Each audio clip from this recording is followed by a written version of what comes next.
su permiso. Well, good morning to everyone. We are here today with Colonel Luca Parmitano. Colonel Luca Parmitano was born in Italy in 1976. In 1999, he completed his university degree in political sciences, and the following year he graduated from the Italian Air Force. In 2007, he was elected by the Italian Air Force to become a test pilot. In 2009, Luca completed a master's degree in experimental flight test engineering in France. Luca holds the rank of colonel in the Italian Air Force since 2019. In his military career, he does more than 2,000 hours flying time, is qualified on more than 20 types of military airplanes and helicopters, and has flown over 40 types of aircraft. Luca was selected as an ESA astronaut in 2009. In his first mission, Calais Voltaire, Luca spent 166 days in space and took part in 2 spacewalks. In 2013, he became the first Italian to take part in a spacewalk. Luca was launched to the International Space Station for his second mission, Calais Beyond, taking the role of Space Station Commander, becoming the first Italian and only the first European in history to hold this rank. In total, Luca spent 66 days in space. He has carried out 6 spacewalks in his career, totaling 33 hours and 9 minutes outside the space station. Luca is currently based at NASA Johnson Space Center, where he leads the coordination of the European astronaut activities in Houston. Also, Colonel Luca talks in Italian, French, German, Russian, I forgot something, y también un poco de español. Para nosotros es un gran honor tenerle aquí, mi coronel. Esto es un pequeño resumen de su currículum y the floor is yours. Gracias.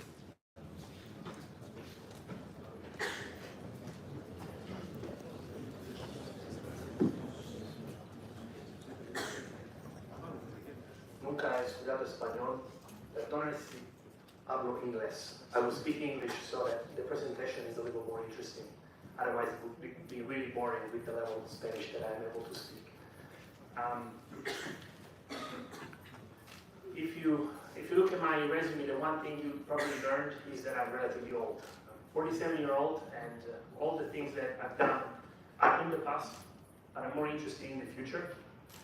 One thing that I'm looking at right now is the future. So, before I start with my presentation, I want you guys to do one thing for me.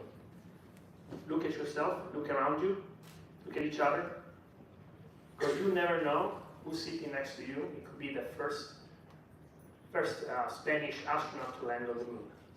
And I'm not joking. And hopefully after this presentation, you will look at each other in the faces again and think maybe 15 years from now, this person next to me, or the one sitting in your seat, yourselves, might be looking at the moon as a project. So, I have a presentation about my second flight. I flew a total of 366 days in orbit, 1 year. 166 days on my first mission in 2013, and then 200 more on the second mission. I will talk about the second mission first, because it's more recent because it has more of the stuff that we are doing now. But if you have questions about the first mission, especially about the spacewalks, or maybe if you heard about it, an accident, an emergency situation that I had during one of my spacewalks, we have time to answer those questions. I have some slides and some videos from the first mission as well. All right, everybody ready? Okay, I see a lot of heads nodding. How is my English, by the way? Is it okay? Should I speak slower? Everybody understands me? Perfect, thank you. All right, Beyond is the name that we gave to my mission, and because this is a military academy, I will give you first some numbers. So we'll talk about some numbers first. I will tell you about the science that we do on the space station, some of the technology and robotics. Then we'll talk about the exploration side, which includes Earth observation and EVAs. EVAs are the spacewalks, extravehicular activities. And then I'll tell you a little bit about what we do on board when we are not working, which is not a lot of time actually. So, the space station, are you familiar with the International Space Station? You probably saw pictures of the International Space Station. It's about the size of a football field. The inhabited volume inside is about that of a 747 in terms of cubic meters. And there are only 6 or 7 people inside, sometimes more and for a short time. So it's a lot of volume, and it really is a space station. We have numerous vehicles. So during Expedition 60s, in the 200 days that I was there, 60, 61, we had 2 SpaceX. This is the Dragon cargo spacecraft. You probably heard about it. It's the one from the company SpaceX by Elon Musk. 73P, the P is a Progress. So it's a Russian cargo vehicle. Then we have a Soyuz 60S. This one was special because it was fully robotic. There was no people inside. The difference between a Progress and a Soyuz is that one is a cargo spacecraft, the other one is a crew vehicle for people. But this one was robotic, it was an experiment.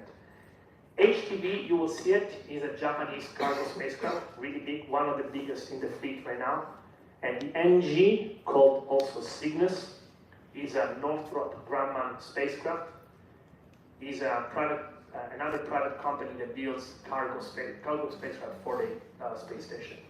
And these were the ones that arrived, and then departing, we had the previous one, Northrop Grumman 11, the 12 arrived and then left, and the 72 Progress was on orbit when we arrived, and then he left. And these are the EVAs, the spacewalks. We had a total of 10. The IDA installed, IDA stands for International Docking Adapter.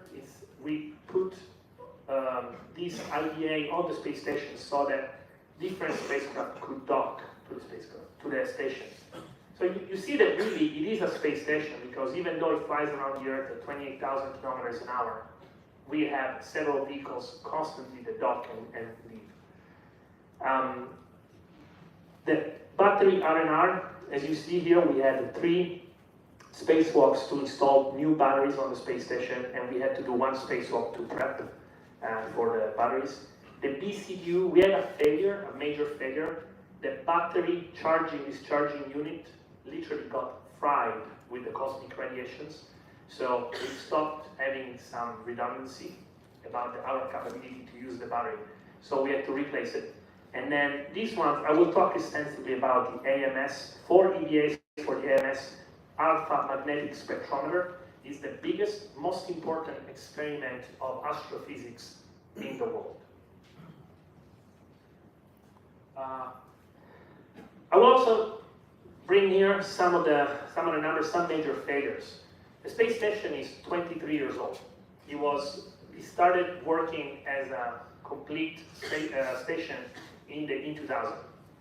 So it's getting older, and things fail all the time.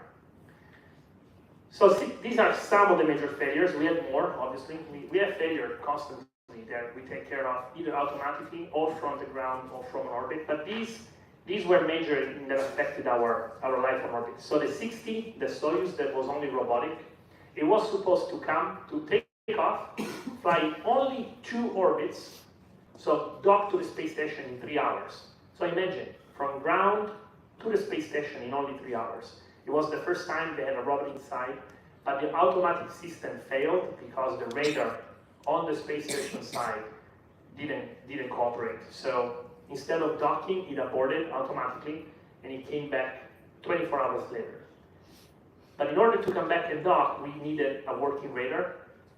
So because we knew that the docking port did not have a working radar, what we did instead, my spacecraft, my Soyuz, my crew, we undocked from where we were. We flew around the space station. We docked on the malfunctioning port, and all of this is done manually. It's manual flying for the pilot and the commander. And then the spacecraft instead went automatically and docked to the port that we left open. So as you see, it was a major malfunction because it involved a lot of preparation from our crew. And then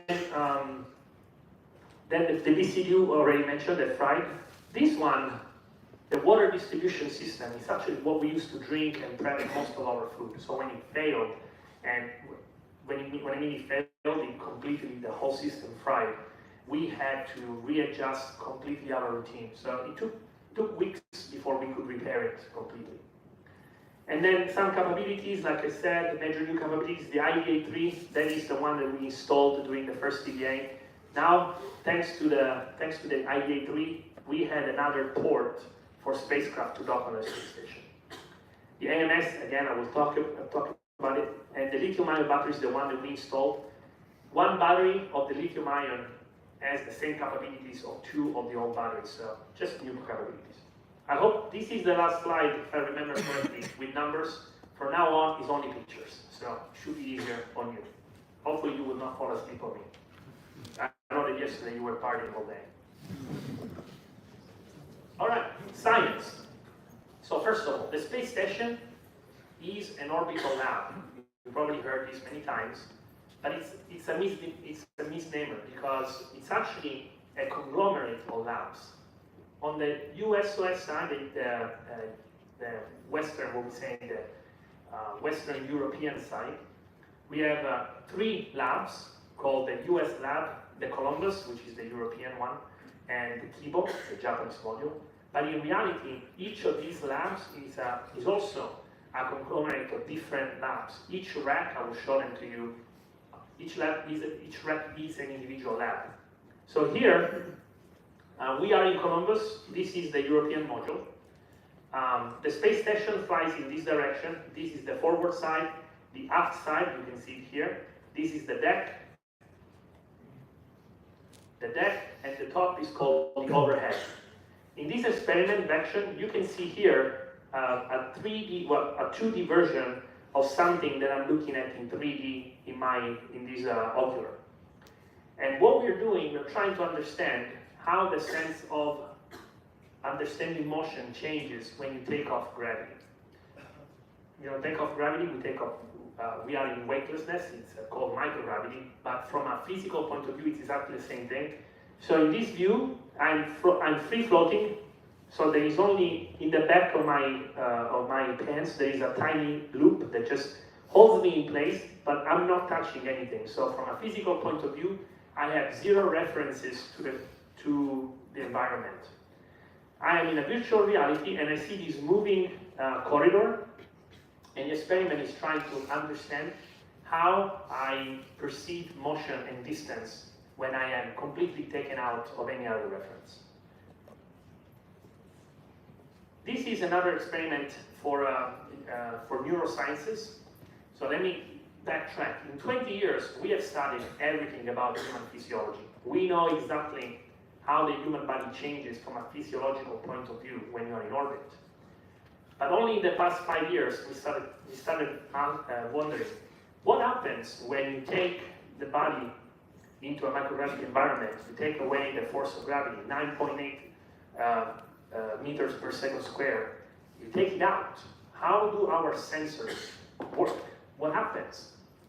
So we started doing experiments. For example, this one, grip. I'm holding here in my hand a very complex and advanced instrument called manipulando. It senses pressure from my fingers.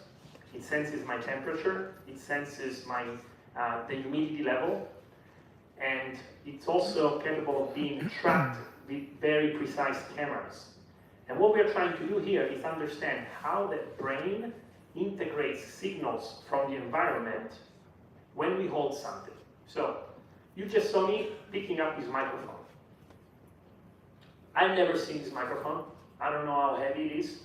I don't really know the material. I don't know if it's slippery, if what kind of grip. But I'm capable of picking it up and holding it without thinking. You can do this with anything, really. Your brain automatically computes the strength required to hold anything, to hold it, to move it, to manipulate it. How does it do it? We know that there are a lot of different inputs into this, and but we're wondering what happens if we take the gravitational effect out of it, because right now my brain, while I'm holding this microphone, is computing also the weight, but in orbit you don't have weight. You have mass, you have the environment, you can look at the size, you can look at material, you can guess, but how does your brain know how to manipulate things? So this experiment actually did that. We can change, the astronaut doesn't know the mass because we can change the mass of the manipulator, and then we track the motions and we compare with the same thing that we did on the ground and see what happens. This one, grasp, is also neurological science. Same idea. Our brain knows to do things without us thinking. If I ask you to close your eyes and put your arm in a 90 degree, like I'm doing right now, and I'm not looking at it, my arm is at 90 degrees with the shoulder and 90 degrees with the arm. But how does it do it? How does our body know that my arm is in that position? Well, we have a lot of different sensors called proprioceptors that work in a gravitational environment. What happens if I ask my body to do it in a non-gravitational environment? Is my brain capable of computing the same signals? The same thing I could say if I told you to put your hand with the palm facing down and then with your palm facing up with your eyes closed. You would be able to do it. Your brain senses the position on your wrist. But how does it know that it's perfectly vertical or horizontal?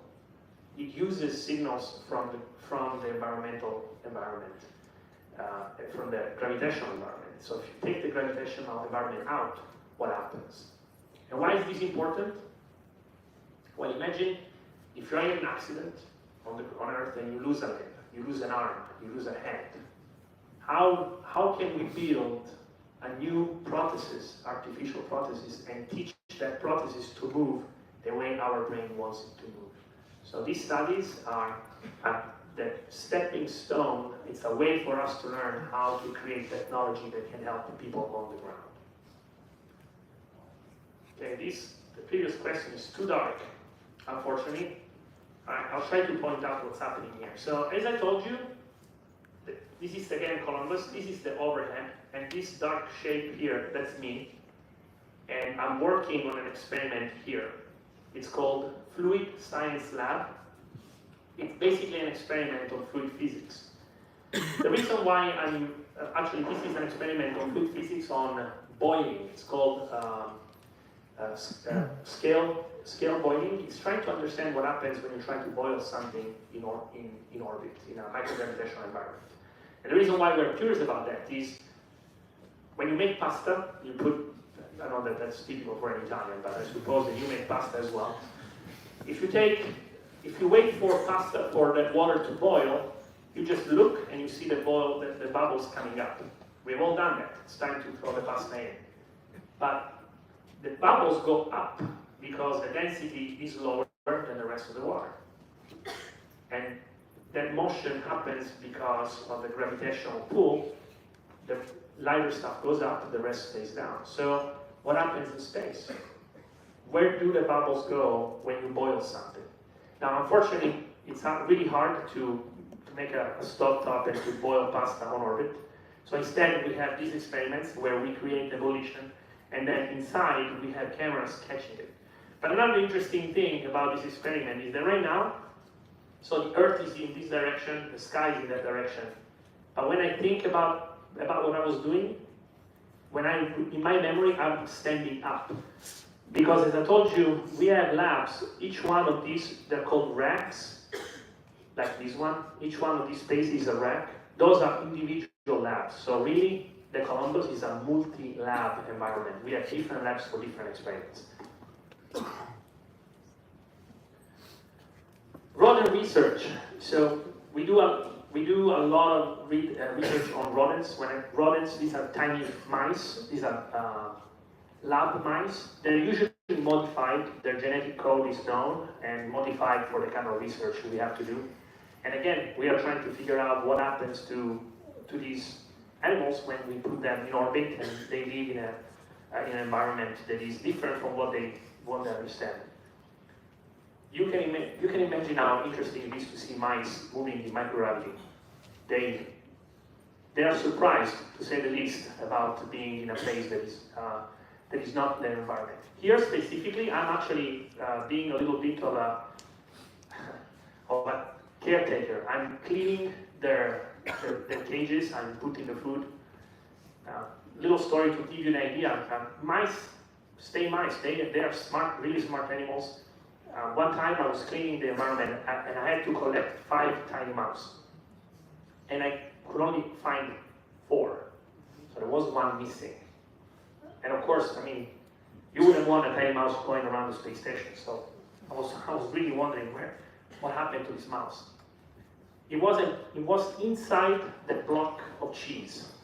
We had fake cheese, that is their food, and this mouse was really smart. He made his little hole inside the cheese, so he lived there. He was the fattest mouse I've ever seen in my life, and also probably very clever, once I found it. There is the multi-scale boiling setup, as I told you, the experiment.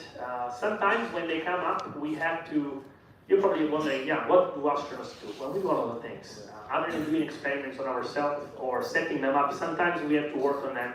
This is the experiment that I was setting up. It came up with a bunch of wrong cables, you can see here. Here, we are looking at the space station going half. Over here, this is the US lab.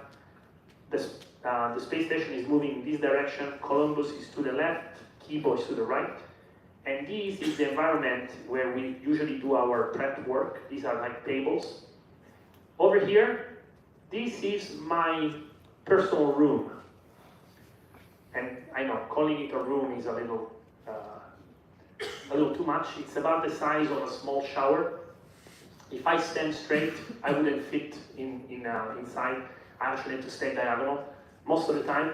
But it's our private space, so in here I have my computer, I have my pictures, my sleeping bag, and then here is another environment where we work. And this is called Node 2.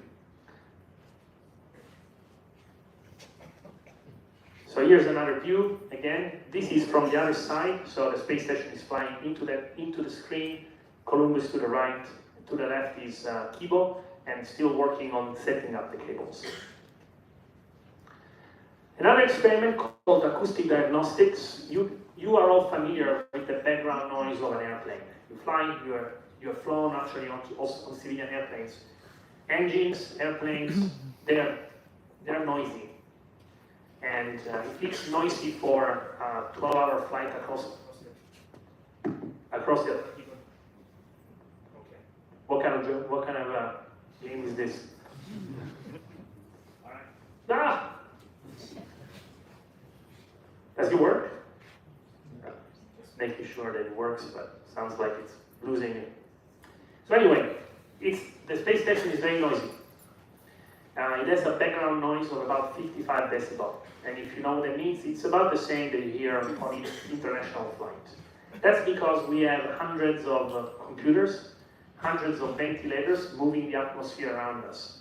So we are trying to understand what kind of damage or what kind of reaction, adaptation the body has when we are in such an environment. So we do the same kind of tests that you do when you go to your medical visits. We have acoustic tests to understand how our hearing changes, but this one is different. Inside these earphones, there is actually a probe that goes inside my ear and it emits a sound, and I don't have to do anything. The system captures the inner ear's response, the passive response of the ear to the vibration, and then it's shown into this computer. The green thing that you see, the green graph, that is the passive response of the ear to a noise. And so we are recording that. We do this experiment throughout the mission and trying to understand what happens when you live for 6 months on a very noisy background. Micro 15, this is an experiment on cancerous cells. So, what are we doing here? In this experiment, you see me, I'm holding a little vial, and inside the vial, we are growing cancerous cells. And you're probably wondering, why do we have to go 400 kilometers above the atmosphere to do that? Why don't we do it on the ground? The reason is very simple. Cancerous cells, cancerous tissues, are not bidimensional. They don't grow flat. But on the ground, whenever we try to grow cells in a petri dish, they are flat. They are two-dimensional. So we have some means to grow three-dimensional tissues on the ground. We have moving, rotating biochambers.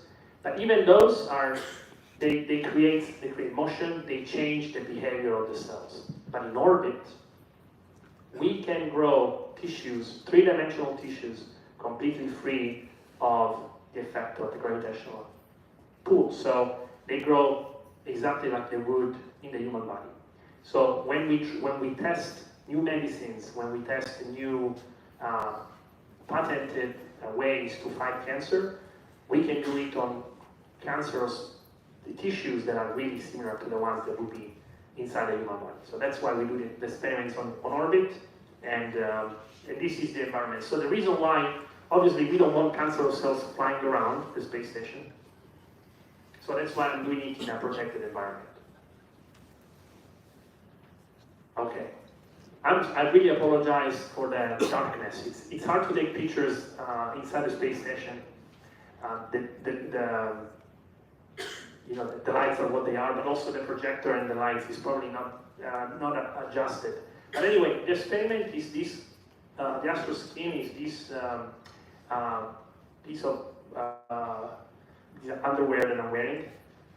It's actually a very complex system of sensors that can perceive breathing, temperature, heart rate, motion. So it determines whether you're moving. Oh wow! Whether you're moving, sleeping, how much you're breathing, if you're doing sport. It perceives also your sweat rate. So basically, it's a complex piece of equipment that looks like sportswear, and then it transmits the data directly on the ground. Now imagine if instead of wearing all kinds of different sensors, if you have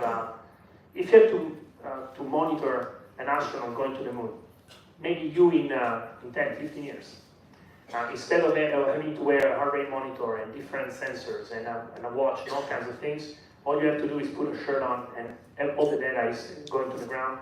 It will be very comfortable. We are learning how to do that in a comfortable way. I can tell you that this one was not very comfortable, so hopefully we will improve by the time you have to do it. OCT scanning. So a microgravitational environment is not the environment for humans to live. Our body has adapted for millions of years, like all the, not specifically humans, but all life on Earth has adapted for millions of years to a place that has an atmosphere of 29.92 millimeters of mercury, 76 millimeters of mercury, 29.92 psi. It likes an atmosphere of 80% nitrogen, 20% oxygen, and so on. And it likes to be in 1G. It really does.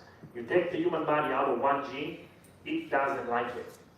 And it's not only when you are in an aircraft flying 9Gs, which is fun for a couple of minutes. But when you take it in 0G for a long time, a lot of bad things happen. So for example, your bones are not activated. Right now, I'm walking, my weight is activating the osteoblast cells that build my bones. But the osteoclasts, which are the cells that destroy the bones, the old bones, they're still active. So what happens in orbit is that your bones relatively slowly degenerate. If you fly to space for more than a few weeks without doing anything, you will come back with osteoporosis. Very dangerous osteoporosis. We're talking about 25-26% of bone density loss in 6 months. So you come back with very fragile old bones. So of course you have to activate your bones somehow, and I will show you some pictures later on how we do that. But another thing that happens is that your blood shifts toward the upper part of the body. That's because normally your blood goes towards your legs because of gravity. Your heart pulls it up, and when you're in orbit, your heart continues doing the same thing. It pulls it up towards your head, but there's nothing pulling down towards your legs. When it goes up towards the upper part of the body, there is the back side of your eye is called the choroid. It's a sponge tissue. It gets really thick with blood, and it pushes the shape of your eye, and it changes your eyesight. And that's why we're doing these scans with the OCT machine. This is the golden standard of optical scans. You can find the same machine inside an advanced optician.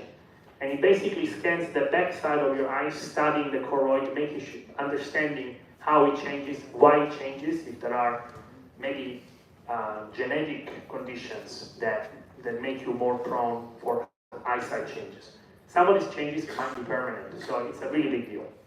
And we do this both as an operator and as a subject. So here, in this picture, you see me operating the OCT scan to scan the eyes of Christina Cook. You know who Christina Cook is? Many times if you ever heard her name. The ladies here, I'm looking at you. Well, if you don't know, Christina will be the first woman flying to the moon next year. She flew with me 6 months. She's going to be on Artemis 2, which is due to fly next year, and she will be, again, the first woman ever to fly to the moon.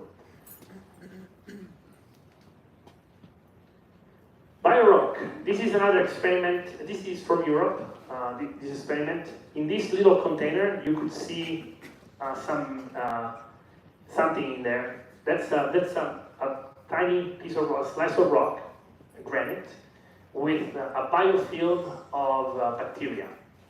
These microorganisms on the ground, they eat.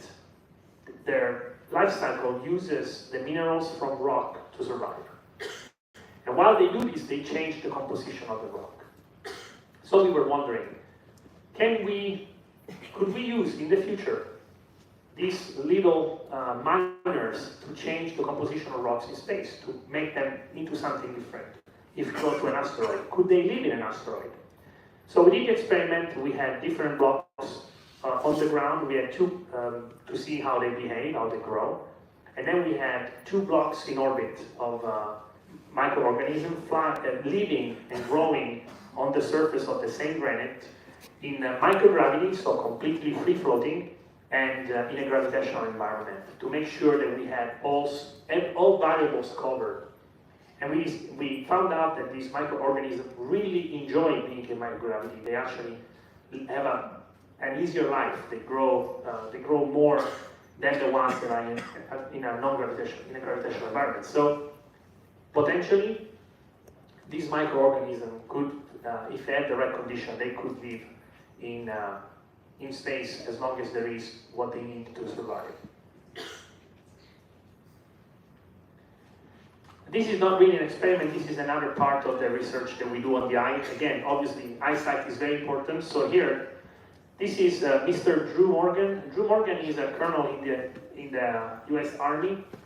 He's a Green Beret, so Special Forces, a medical doctor, and one of my best friends. And here he's trying to poke my eye out to actually gauge the internal pressure of the eyes.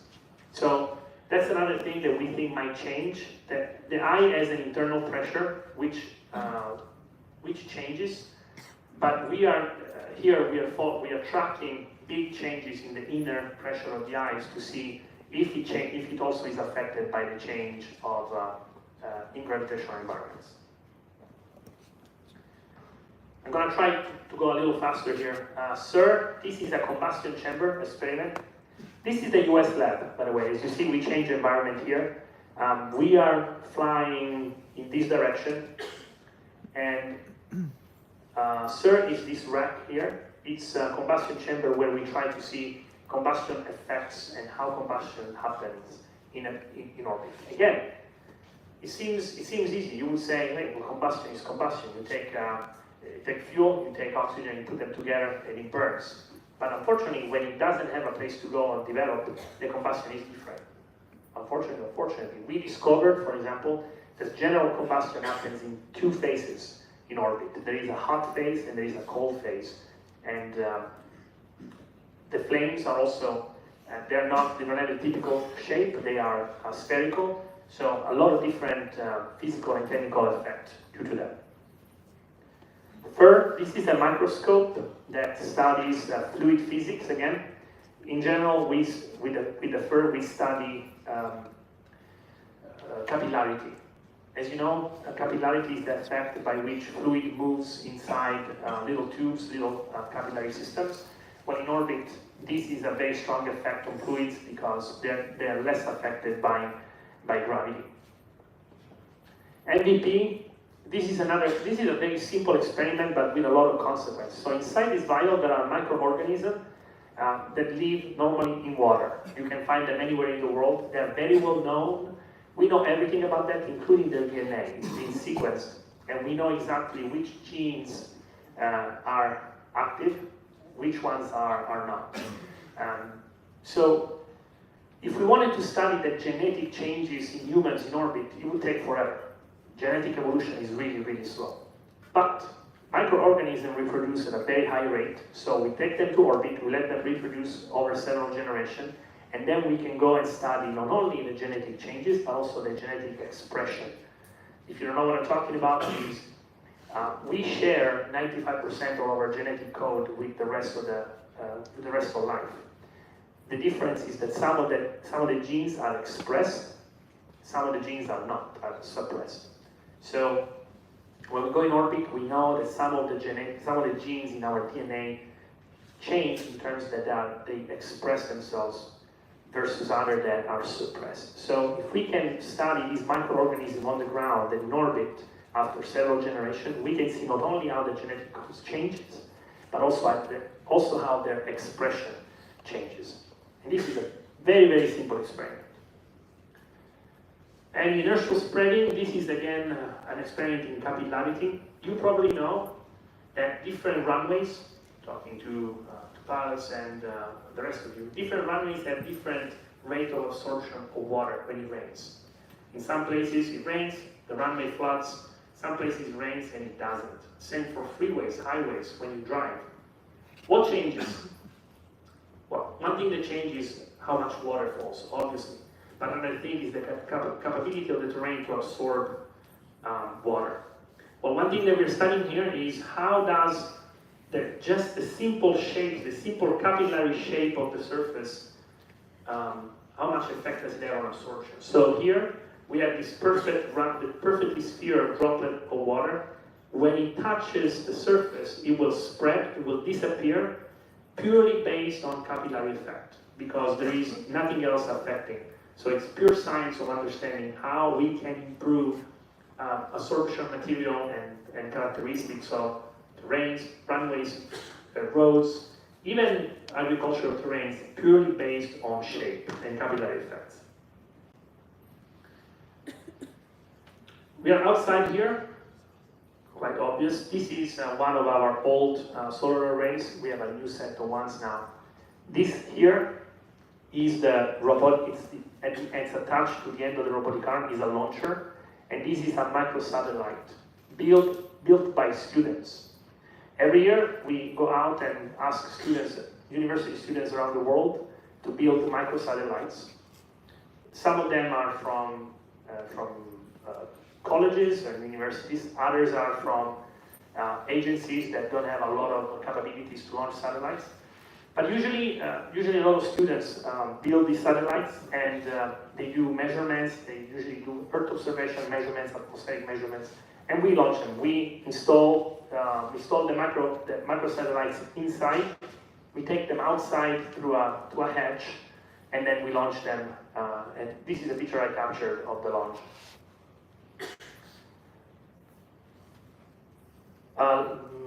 A lot of work on rodent research. Remember, I told you that we work with the mice, and this is where we do work with them. The life science glove box, again, is very large glove box that we use for life science, and this experiment specifically was for a different set of experiments that we did, where we had two sets of mice from the same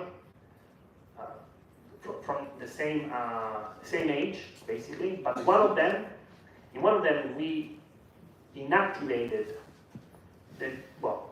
we made sure that the gene for growth, the one that we have when we are babies and determines our rate of growth that changes through the years, it was always active. What do I mean here? You know that when you're born, within the first couple of months, you grow really fast because this gene is constantly active and it produces hormones that make us grow faster and faster. So what happens if we take this gene and we keep it active for the rest of the mice, for the rest of the life of the mouse? We're making really big muscular mice. And we were wondering, what happens if we compare these mice on orbit to the ones that have a normal life? Are they going to be strong? Do they get osteoporosis or they don't? Or do they not? Do their muscle become degraded or not? So we did that, and the result is what you mentioned. The mice that had this gene activated, they were little Schwarzenegger kind of mice. They were really muscular and aggressive and strong, and compared to the others. And in order to see that, we actually had an MRI machine. Have you ever been in an MRI machine? They are huge. They're the ones that you find in the hospital. They usually take a whole room, very noisy. And this one is that I'm repairing because it broke. This one is an MRI machine for mice. Really interesting. It had a little silhouette of a mouse that we would put the mouse on to scan its muscles. First we would have to put them to sleep so that they wouldn't move too much. But then we would just glue them to the machine, scan them, then remove them, and let them live. And if I remember correctly, these several mouse, they were lucky. They went back to the ground alive, which doesn't happen often. But anyway, it was an interesting experiment. All right, have I lost you yet? Okay, still alive, still awake? Okay, I know it's a lot of stuff.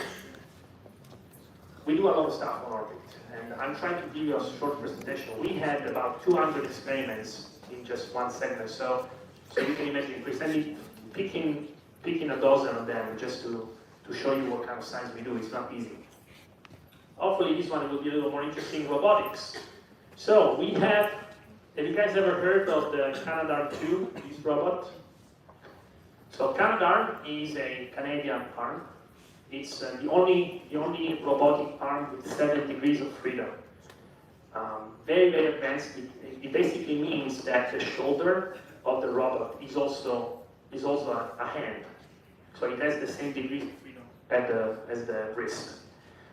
And that's the way we move it around. Basically, the two hands are free to grab onto the interfaces and grab around like in order to move in different parts of the space station. We also use it. We fly the arm manually to capture spacecraft. So this is a Dragon 18. It flies by itself. It's also a robot. It flies by itself. It positions itself about 10 meters away from the space station, and it doesn't move. It stays there, and then an astronaut flies the robotic arm to capture it, and then we birth it to the space station. This is HTV. Remember, I told you it's a Japanese spacecraft, a lot bigger, bigger cargo. The difference between the two is that the Dragon comes back to Earth. The Dragon gets destroyed in the atmosphere. But again, same characteristic. It has, unfortunately, here it's not visible because of the light, but there is also an interface for the robot to grab onto. And again, the astronauts inside flies it. And how do we do that? Well, here, these two things that you see, these are the hands of my crew inside the cupola.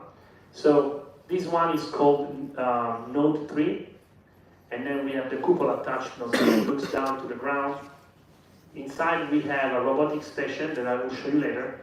And then here you can see part of the arm grappled onto the interface on the spacecraft. This is the Cygnus and Cygnus 20, I believe.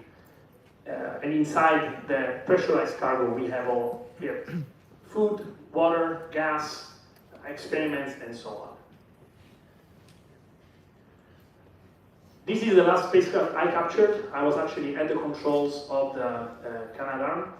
So interesting, I was inside the cupola flying a Canadian arm, capturing an American spacecraft. So as you can see, it really is an international space station. The reason why I put this picture here is that, can you see this? Can you see this little area? That's an engine. It's an engine that just blew some of its fuel. It activated instantaneously to move the spacecraft to the right. So I took this picture while I was waiting to move the arm, and I captured this activation. So basically, there is a virtual volume.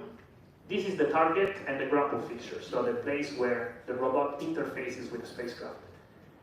And inside the spacecraft, there is a brain that computes a virtual volume that doesn't exist. It's just a volume described in the air, in space.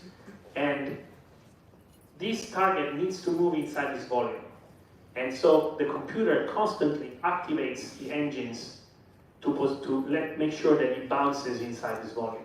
So when I say that the astronaut flies the arm to capture the spacecraft, it's not actually super easy because the spacecraft is moving.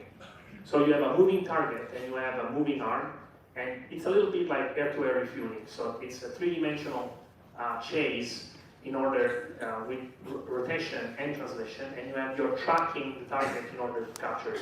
So it's a relatively complex fine motor skill that we train on. All right, for exploration and Earth observation, some of the things we see from the space station, most of it's really not so much about science, because satellites do a much better job. They have better resolution, they have better sensors, they have better capabilities in the whole spectrum of energy. We use cameras, so our observations are mostly for communication, like what I'm doing now. And we really don't do a lot of photography.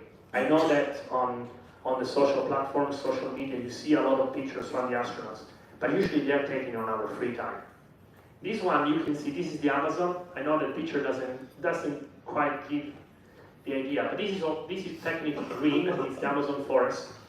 These are cultivated fields. All these white spots that you see, these are cultivated fields in the Amazon forest, and they come out of these fires that burn in the Amazon forest. They burn the forest to make fields for cultivations and also for cattle. This is in Australia. I don't know if you remember, but in the winter of 2019, the summer of Australia, the entire continent basically burned. Very similar to what happened last summer in Canada. For 3 months, we saw Australia burn. This is about 300 kilometers of a fire front. So we take these pictures, we send them down. Sometimes they're used by the firefighters to understand winds and motions. But in general, we do that just to give an idea to the Earth of what's happening, and a lot of things are happening. This picture, I believe this is Crimea. These are mines. So basically, they dry out the water, and they come out with some components. I think this is mercury, cobalt. Very pretty. It looks like a painter's palette, but here, this is another one of the features that we get of the presence of man. A lot of places, we can see how much man influences the environment.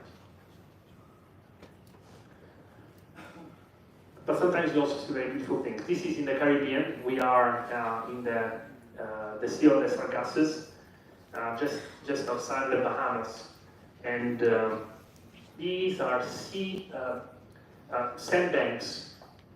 Sandbanks, very, very pretty. Siberia in winter. This is 1 kilometer. these are cultivated fields, and when it snows, depending on what's on that field, it creates these patterns that we can capture with our cameras. Very interesting. These are lakes, frozen lakes. And then remember Dorian? Dorian was the first hurricane that was categorized as a category 5 hurricane. Probably, definitely the biggest I've ever seen. To give you an idea, the view of the cupola is about 6,000 kilometers. So we have a visual horizon of 6,000 kilometers. When we went over the eye, in the thick phase, this is towards the end. It's not the strongest phase of the hurricane. But when it was the strongest phase, 6,000 kilometers, it almost completely covered our view. It was probably 4,000 kilometers from side to side. It was really impressive. Very beautiful too, from above. But you can imagine what it must have been like from below. After it passed, we took pictures of what it left behind. It was really staggering from 400 kilometers away. This is probably 200 kilometers right here. Mount Etna, I'm from Sicily, so I come from right there. This is my hometown, Catania, which is, if you go straight to the east, you're probably going to hit it eventually. This is a view comparable to what you would see with your naked eyes. A lot of the pictures that I showed you were taken with lenses. We have all sorts of lenses, but this one is, I think, a 10 millimeters, so very similar to what you would see if you look down from the space station. The Eye of Star, have you guys seen these pictures before? You guys are familiar? So this is, it's not a volcano, it's not a crater, it's not a meteor impact. This is actually a formation in the Sahara that is due to water evaporation. Very, very interesting. So there used to be water here, and then slowly with evaporation it created these rock formations that are very, very beautiful, very visible from space, and very famous all over the world. This is in the Kerch Strait. This bridge, very ancient bridge that is still visible from space. Unfortunately, I think that this is an area that right now is at the center of a conflict. So probably it wasn't the same situation when I took this picture. And then northern lights. Okay, so over here, this is the atmosphere. It's a very thin layer. This is close to the Arctic, the North Pole, close to the North Pole. As you know, sun rays coming from the sun interact with the magnetic field, and it creates the northern lights, the aurora borealis. On the other side, we have the aurora australis. And here, this is the sunrise.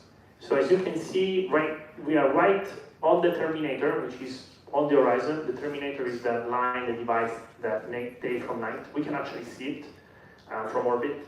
And right here, the sun is about to rise, and it burns the atmosphere into blues. Very, very beautiful. And then here it's still night, and this is where when you can see the aurora borealis coming up. And these little lights, these are cities. I think this is probably in northern Canada. I don't remember exactly. This is in the Nile, so this is the White Nile. And then these parts that you see here that look like gold, these are flooded area, not the flooding that is done for agricultural reasons. This is actual heavy rains that came down and flooded, unfortunately, very negatively the area. So these are pictures that we can take when we pass over those areas. With the slanted sunlight, we can really tell which areas is normal water and which areas are flooded. Now, EAs, completely different. We change completely the subject now.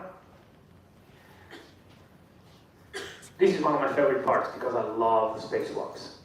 Really, really like them. So here I'm prepping not for my own EVA, but for my crewmates to go outside. So here we have the EV1, so the leader of the spacewalk, and you can tell by the red stripe. And on the other side, this is aft, this is forward. We have a fully white suit, and that's for EV2. These two, one here and one here, on this side of the picture, there are the two spacewalkers are actually over here, and they're wearing gas masks. They're breathing oxygen, pure oxygen, for about an hour, and that's in order to try and purge the nitrogen from their limbs, because when they go outside, we're going to take them to about 10,000 feet quite rapidly. And so at 10,000 feet, we can have embolism. That's the nitrogen bubbles in your limbs that kind of grow up and can cause some embolia, or the bends. You probably studied them. If they haven't, you probably tell them eventually about flight safety. And in order to prevent that, we breathe pure oxygen. And here they're getting ready. This is EVA 56. So over here, this is Jessica Meir, myself. Christina Cook is in here as EV1. And here we have Nick Hague, not visible, actually Drew Morgan, not visible right now. They're getting ready to go outside. So this is a good picture to give you some information about the spacesuit. First of all, a spacesuit, the actual spacesuit, it's right here. This is the spacesuit, the backpack. That's the only important part. Everything else is an inflated balloon, including the content. So what do we have here? This inside is called the Portable Life Support System, PLSS. But because it's NASA, we call it the PLIS, because everything has to have an acronym. So the PLIS is what keeps the spacesuit inflated. It gives an atmosphere pressure. It cleans the atmosphere. It takes away the CO2.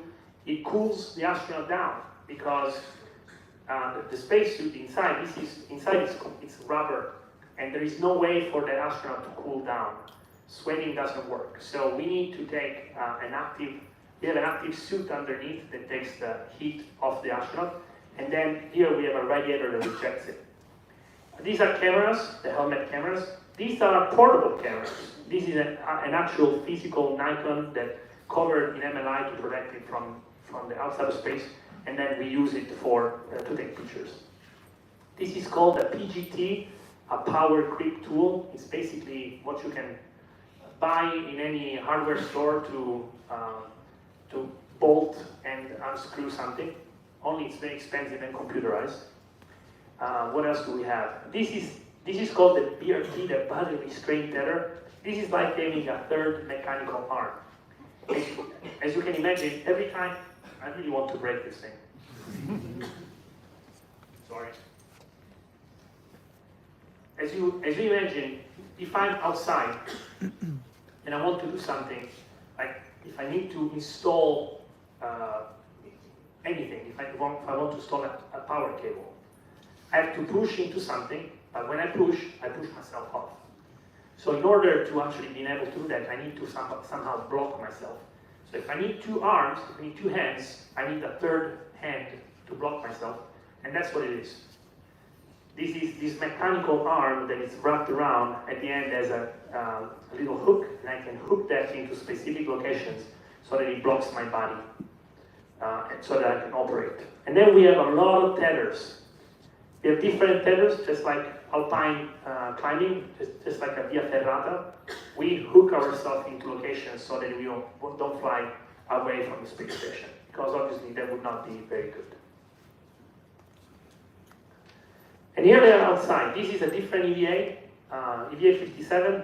You might have heard about it, but if you not, this is Christina Cook in here and Jessica Meir. It's the first time it was two female crew members going outside. And the reason is that, the reason why it was the first time and the reason it took so long, it's because the spacesuits were not built for everybody. They were not, simply as that. They were built in three sizes only, called medium, large, and extra large. And the medium, which is the smallest of them, is my size. So I'm 1.85 meters. Imagine if you're 170 and you have to fit inside the same spacesuit. It makes for a very uncomfortable ride. So my two crewmates here that are a little smaller than I am, they need to be very strong and very determined to be outside in a spacesuit that is really uncomfortable for them. And again, you can see that this is how short the legs are. And that's because basically they have to adjust everything in order to fit inside the spacesuit.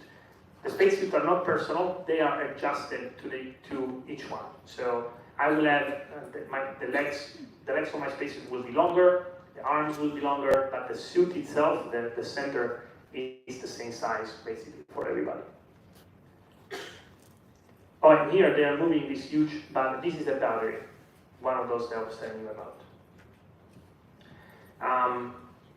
During the EVAs, sometimes you use the robotic arm to move one person from one side to another. We need to use robotic stations. So as I was telling you earlier, we have a robotic station. This one is in the lab, the other one is in the cupola.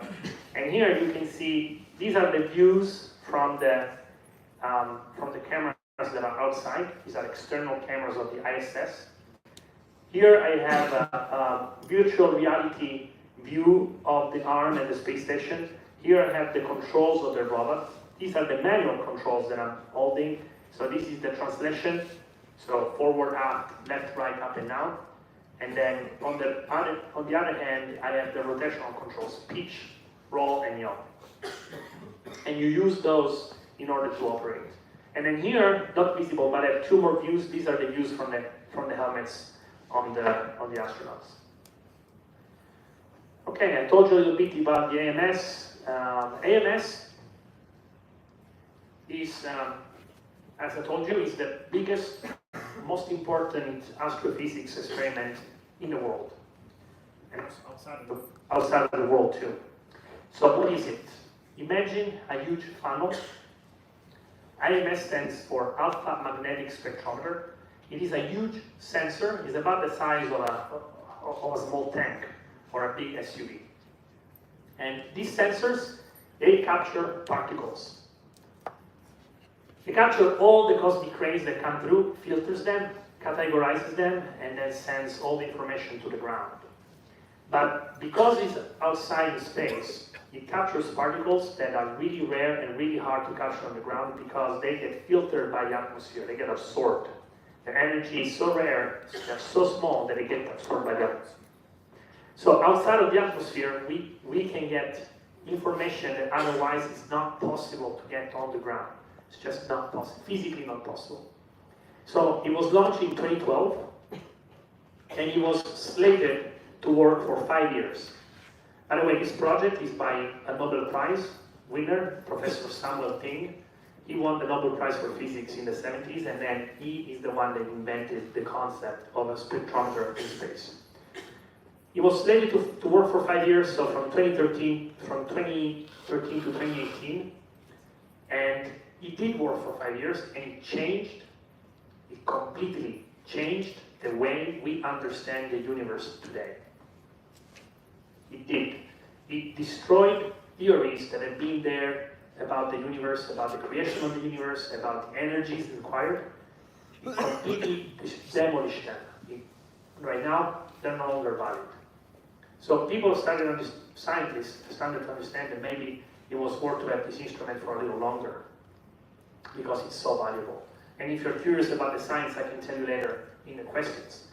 But what happened is that because it was slated to work for 5 years, the cooling system that is required for the system to work, the cooling was failing.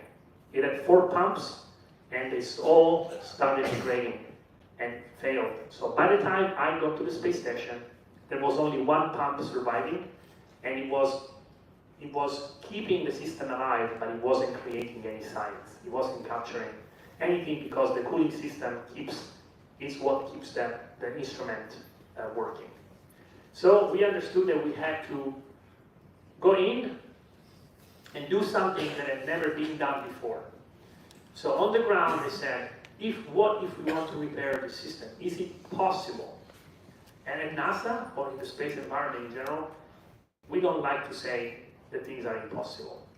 We always try to say, yeah, we can do it. So they asked me, in 2014, they asked me, do you think we can do it? What do you think? I answered. I said, sure. Give me the instruments and I can do it. So magically enough, almost 10 years later, in 2019, I found myself with a project to go outside, open up the instrument, which already was not very easy because this instrument was not designed to ever be touched. So if you can imagine, if you have to release a bolt in space, a bolt is made of the bolt itself, the washer, and the nut. And unless they are specifically designed for space, they fly away. You release them, and now you have fog flying all over the place. So obviously we couldn't do that because, as you know, the quantity of the energy, the momentum of anything is m times v. It's mass times velocity. So if the speed is 28,000 kilometers an hour, a small mass can do a lot of damage. A lot of damage. So we couldn't lose any of this. So we have to figure out a way to remove about 27 different bolts, washers, and nuts, and not lose them.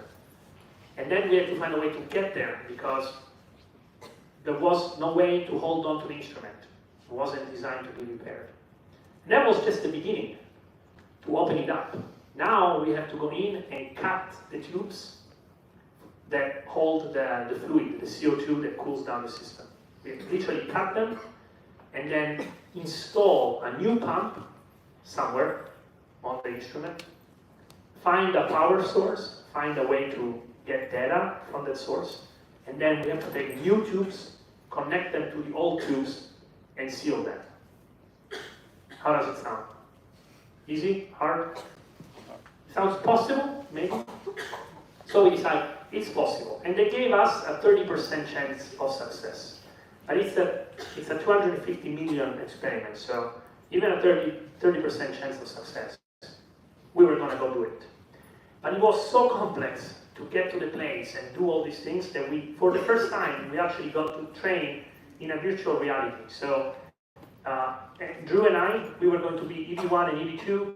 We have virtual reality goggles, and then Jessica and Christina, they're going to fly us in this virtual reality environment with a robotic arm to see if we could get there and how to get there. Because they were going to fly us in the blind. They were going to move the robotic arm without seeing the robotic arm. Sounds easy? It's not. Also, on the ground, they really wanted to make sure that we knew what we were doing. So we trained, these are my actual gloves for spacewalks. And they gave me tools and training systems so that I could learn how to cut the tubes properly. These are the same kind of tubes or lines that you find in your airplanes and engines, the 5mm tubes for the fuel and the hydraulics. And then we went out. So I told you about a robotic arm. You imagine 15 meters of robotic arm over here. This is me, EV1, with all my tools. Here the camera, here are some instruments over here. This one is the safety tether. I'm only connected by my feet. So if I somehow get dislodged, then I have the safety tether connecting me to the arm. And this is called the APFR, an adjustable portable foot restraint. Basically, it's a place to hold your feet. And we can put it anywhere. So I spent the first half hour setting this up, and then I jumped on the arm, and then Christina moved me to the AMS. And then we opened it up. We opened it up. These are the bolts, washer, nuts. They're all behind this big protection system. And I installed this handrail because it wasn't there. First I installed it, then I started removing all the bolts. And then after I opened it up, we just threw it. I'm like, we don't need it. Throw away. It flew around the Earth for a few times, and then it got destroyed in the atmosphere. And then on the second EVA, I went out again, and these are the connection. I told you we needed power and data. So where do you get a plug in space? It's not very easy. So we found in the blueprints of the AMS, we found somewhere deep in the system 2 power cables, one for power, one for data, that were made for ground checks. And we said, well, we'll use those. But unfortunately, because they were made for the ground, see here, I'm holding the instrument to hold the plug because I was not allowed to touch them. because otherwise it would be too easy, right? To plug something, but you cannot touch it. So they gave me an instrument because they were made for the ground, so they could actually make a hole in my gloves. And you can imagine it's not good to make a hole in a pressurized glove. So I found the tubes after digging down in the cutting all over the place, made a hole here. This is the first connection, this is the main connection, power data. Now we have a place, now we have something that I can install the new pump onto. And then cutting, this is after I cut 8 different tubes. And of course, after I cut them, they are also dangerous. They can also make a hole in my glove, so I had to install these mushrooms on top to make sure that they wouldn't damage my spacesuit. And it was really tough because these tubes are all the same, and you have to cut 8, but there are 12 of them. So, and if you cut the wrong tube, imagine what happens. It's done. And there's no more reason to go outside because the instrument is dead forever. So we put a lot of time in the procedure to make sure that I identify the right tubes and cut them on the correct side before I actually use the system to cut them. So this is the end. As you can see in this picture, I'm really happy because so far it's the end of the second EVA. We found the power and the data. We cut the correct tubes. Now all we have to do is install the new system. And here it is. This is actually coming back, never mind. Here's the system. So this is the pump, about the size of a small fridge. Good thing that I'm in microgravity, so it doesn't weigh too much. My feet again on the arm. These are the tubes that I will be installing on the ones that I cut, after I prep the tubes. So, Drew took this picture. From this position, I'm going to be flown all the way to the... So we are flying in this direction. Actually, let me think. We are flying in that direction. I'm facing to the right, and the AMS is somewhere over here. So the arm will be flying me all around the space station back to the AMS, where I will install this pump. In order to install it, obviously we had to prep the site with something so that I could attach the pump on top. And this is the new pump. It was made in Europe, and actually it has 4 systems, and each system has 6 pumps, so it will last for a very long time. And then on the 4th EVA, that's when we were going to close everything. So after we connected all the tubes and we sealed them, we had to check that everything works. You know, you do some work and then you have to test it, make sure that everything is in place. So for about 3 weeks, we opened up a little bit of quantity of CO2 and see if it was leaking. But even a small leak over time can become dangerous, so we had a system to check the leak even if it was small. So what happens, we went outside and we went to check the system. And what you have, that the first of 8 tubes that I checked was leaking.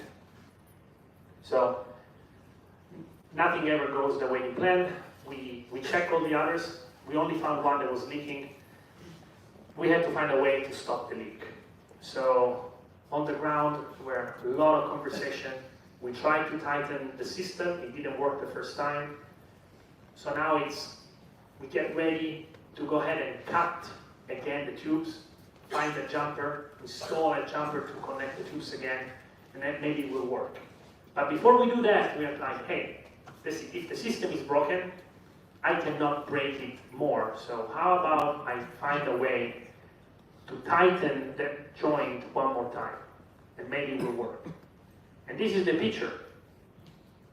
Because after spending a lot of money creating instruments and making sure that everything works and robotic operation is on the thing, what saved the day is this. Sometimes the most basic solution is what really works. So this little tool, in the end, is what saved the day. I was able to torque that joint one more time, and then we stopped the leak.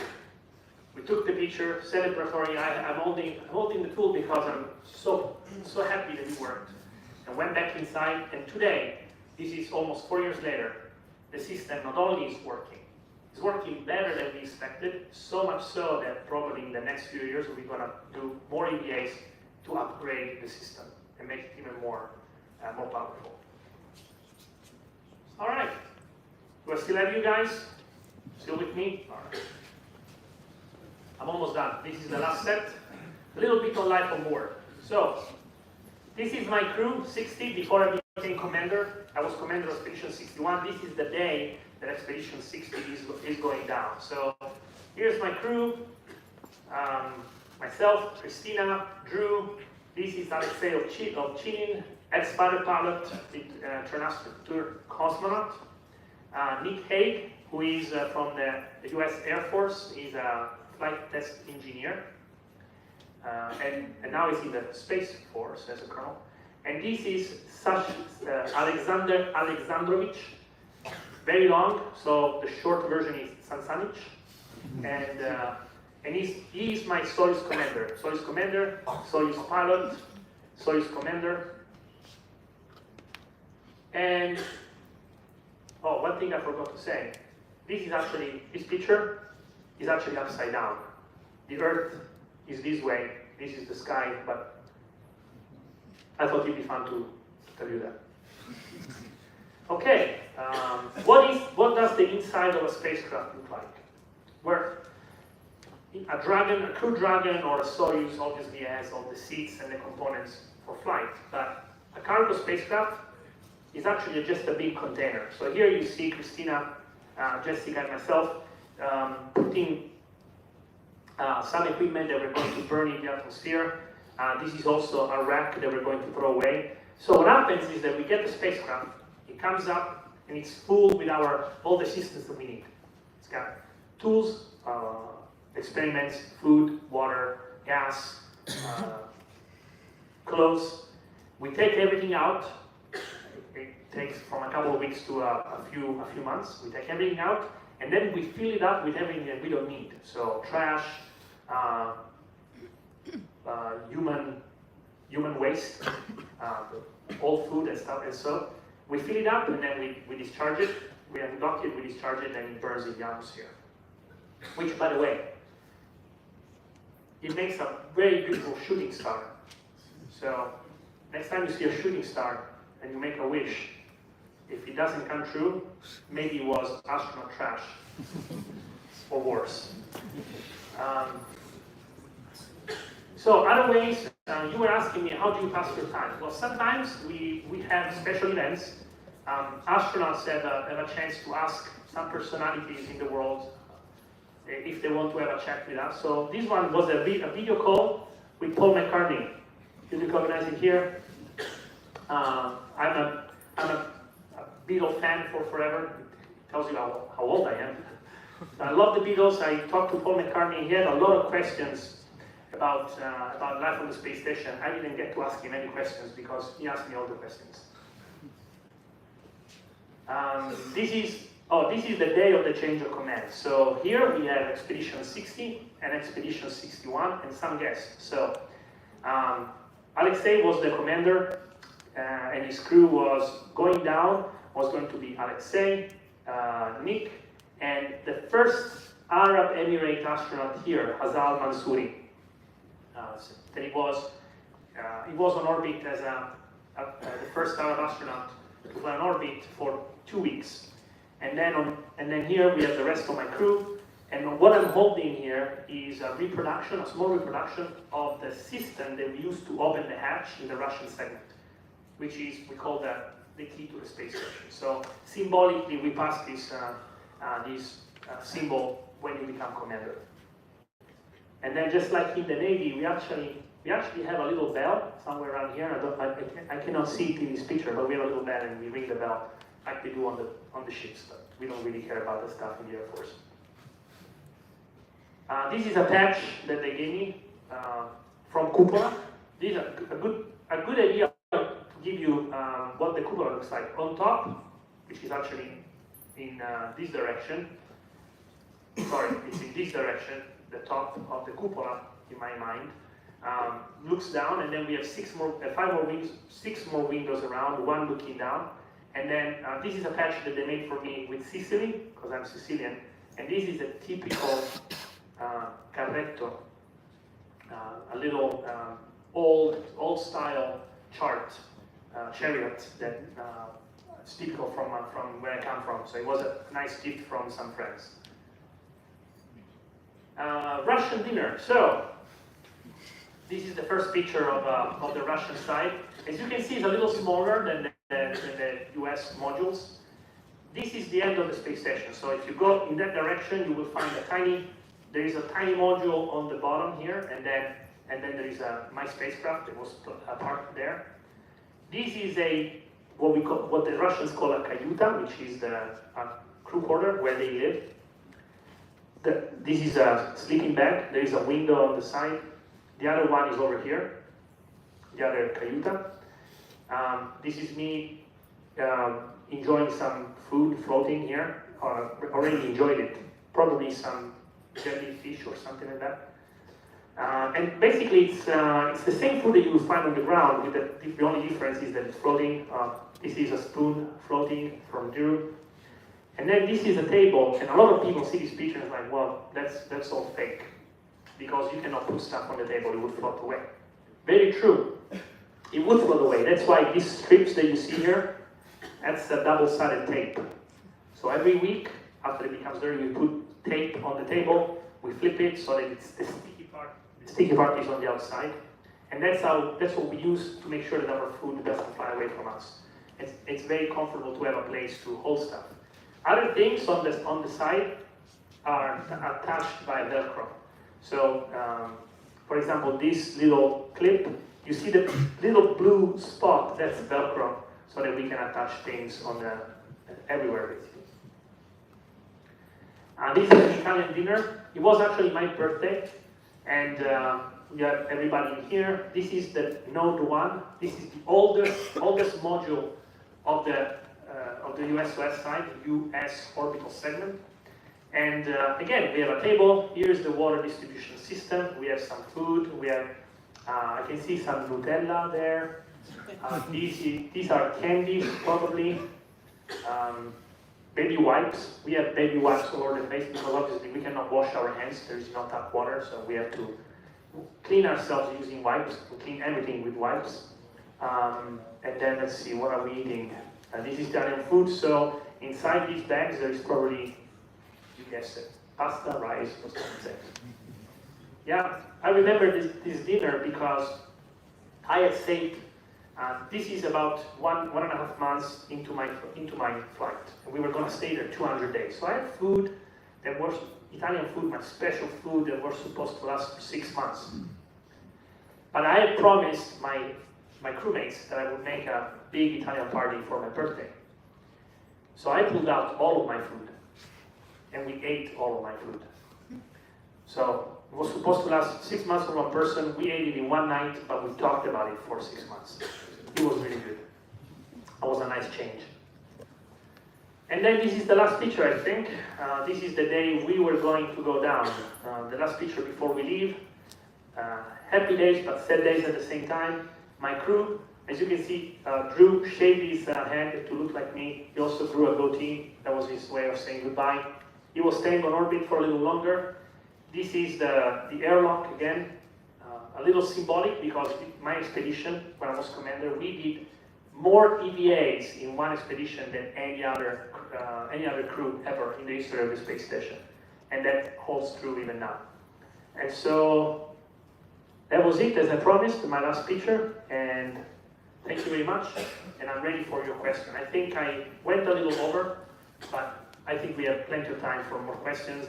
I have backup slides just in case you want to see more about my life in space. Thank you for your attention so far, and I'm ready for your questions.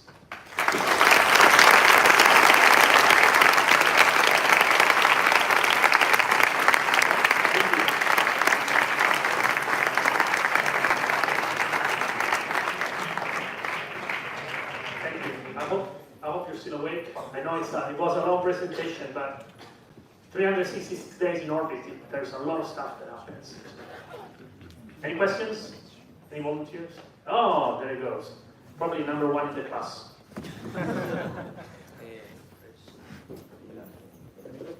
I'll go there, and they can use this. Ah, okay. I'm looking for another mic. No, you can use this one upstairs. Oh, okay. Thanks. Thanks, very good. No problem. Can you hear me? Oh, yeah. Okay. Hello, I present myself. I'm the second Lieutenant Francisco Javier Gallego.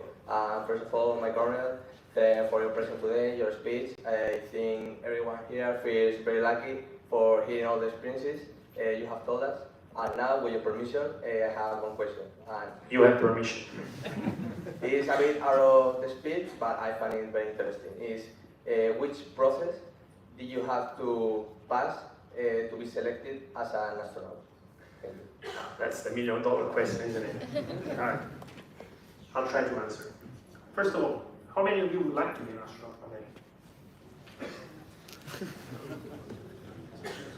All right, I like that. Very cool. Nice. So, the first answer, you can sit down, please. The first answer I'm going to give you is that you don't need to be a pilot. So, if some of you didn't raise your hands because you're not pilots, you don't have to be a pilot. You saw in my presentation, Drew is a medical doctor, Christina is an engineer, Sansanic and Alexei are pilots, but Nick is a flight test engineer. And Jessica Mir, she is a scientist. She's a field scientist in biology. She was studying goose. Goose is her whole sign actually, at Top Gun. So the first answer is you don't have to be a pilot. How do you go about? So first of all, you need to be a bit lucky because as a European, you have to wait for a selection by the European Space Agency. You are in your 20s right now, which is perfect.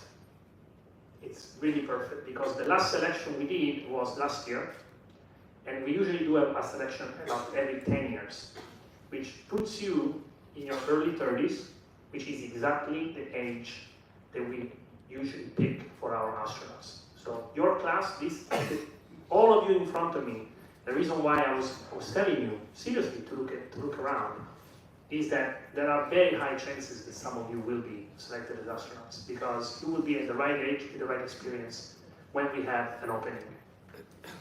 What do you need? You need to apply to the selection process after ESA as a calls for astronaut, and then you show up with your experience. You show up with your degree from the Ejército del Aire, and then you tell us what you have done.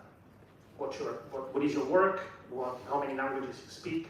What are your experiences in the field, and what are your experiences outside of the field? We are looking for people, in general, that are still very curious about really everything, that are enthusiastic about what they do and that want to do more. So there is no specific requirement other than being European, and I think you are qualified. Sorry, Enrique. It's okay. You have to be European, you have to have at least 3 years of experience in your field, and you have to have a good grasp of English. So we require as high a level as possible. I think C1 or C2, but I think you can apply with a B2. So any of you could really apply. But really experience, a well-rounded experience in the field. It's better if you've shown that you have lived abroad and interacted with an international community, because as an astronaut you will always interact with international communities. And English is definitely a requirement, a strong requirement. But then that's about it. Once you go through the initial selection, you apply, you send in your application, you and several thousand others. It changes from time to time. In my selection, there were 8,400 valid applications for 6 astronauts. Last year, we wanted more women to participate. We were trying to get as much participation as possible for women because probably even in the Spanish Air Force, we still have a low participation of women in the technical fields. But we want as many as possible because we want their contribution. We were looking for a 30% participation, So we opened up a little bit the requirements. We got 24,000 applications for 5 astronauts. So I was one of the astronauts involved in the selection.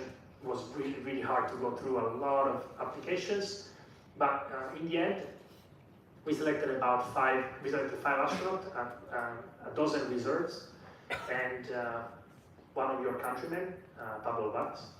So I don't doubt that 10 years from now, 12 years from now, when you are in a position to have the experience required, the right age, right position, the right experience, you will all be qualified for the job. And so my recommendation is to keep your eyes open, do as much as you can about the stuff that interests you.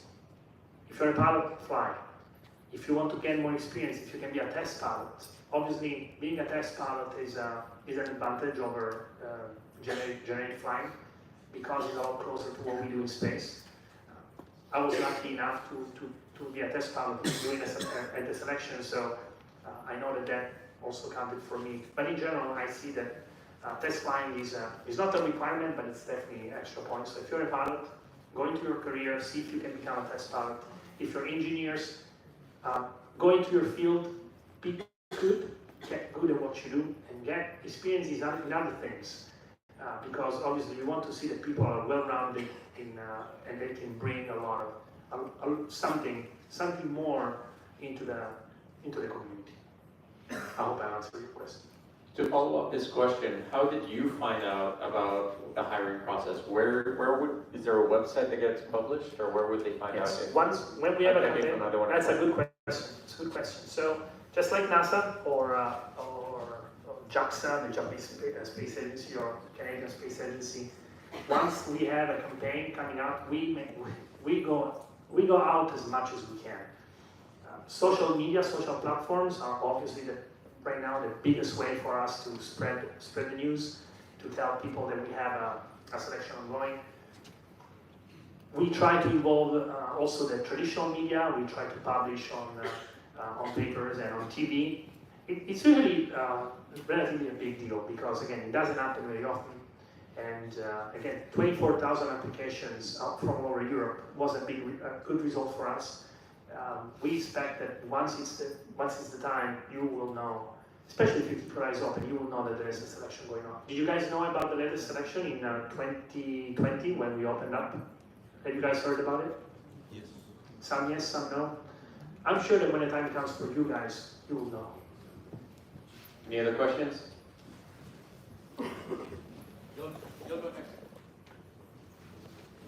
Thank you very much, Colin, for your speech. I would like to ask, what does the future hold in terms of space exploration? So right now, you might have heard that there is a big push towards commercialization / privatization. You can sit down, please. That is only one side of the equation. So yes, low Earth orbit, what we call LEO, low Earth orbit, will go more and more into private hands and commercial entities, because we as international space agencies are looking a little bit beyond that. Hence the name of my mission was a wink to the future, to the moon and Mars. So what's happening right now, and what can you expect in the next 10 to 15 years? The space station is currently funded until 2030. But it doesn't mean that on December 31st of 2030 it will disappear from the sky. That is not going to happen, because it is currently the only... Oh, nice. That's me. 10 years ago. It will not disappear from the sky. We will still be flying to the International Space Station, and hopefully there will be other space stations coming up from private agents. There are some that are interested right now. There is Axiom, is planning to build a new space station for low Earth orbit. The Chinese have their space station, and there are other commercial entities interested in building their own space stations. So we, as European astronauts, we are asking the member states, so you with your vote can influence that too. If you vote for for governments and representatives that push towards space, we are asking the member states to fund us for a European launcher and a European spacecraft, which will be, it takes 10 to 12 years to develop one. So if we start today, you will be flying in a new spacecraft with Europe. The ones that we are trying to, this kind of service that we are trying to get is not for me. It really is for you. And what we're trying to achieve is access to low Earth orbit for a variety of experiments and a variety of different operators. So both civilian, non-career astronauts and project astronauts. But that is more what's happening now in the relatively near future. The part that probably is more attractive for many of us is the prospect to go to the moon. And I told you at the beginning, it is something that we really want to do. So next year, Artemis 2 will fly to the moon, will fly around the moon, same profile basically of Apollo 8, mostly testing some of the initial systems that we have to try because they're still experimental in order to go to the moon. The spacecraft is called the Orion. The capsule is built in the US. The service module, so atmosphere, energy, communication, navigation, engine, is all built in Europe. It's called the ESM, European Service Module. We have already built 4. The first one flew last year with Artemis 1. The second one is already integrated in Artemis 2, which will fly next year with the crew. And then from Artemis 3 on, we can all expect to have a European astronaut in the crew. The first 3 missions for European astronauts, we already have 3 seats in the program. So 3 in my class, of the 2009 class, including myself, are candidates to fly to the moon. But we will not land on the moon. And that's when I'm looking at you. You will land on the moon. You will. Your generation will land on the moon. Not me. We are working for you to land on the moon. And if this doesn't get you excited, then I don't know what will. But this will happen. We have 2 tracks currently. One is the ESM. We will keep building the ESM for future spacecraft, and each ESM is 1 seat for an astronaut. But also we are building the gateway. Have you heard about it? The gateway? So the gateway is we call it a habitat, but really it's an equivalent of a small space station. It will not always be inhabited. It flies around the moon in an orbit of about 36,000 kilometers, which sounds like a lot, but it's only 10% of the distance from the Earth to the moon. So the spacecraft that we're building will travel 90% of the distance, will dock to the gateway, and some European astronauts will be building the gateway and live on the gateway, and then some of the crew will go down to the surface with a human landing system that we are building and testing right now. There's two of them, lines for the human landing system, and they're still in the initial stage, but this is a long process, and again, we're looking at the next 10 years, 10, 15 years. So the future, this is the short-term, medium-term future. The moon is definitely long-term. Beyond that, where is the limit? You tell me where you want to go. We'll go there.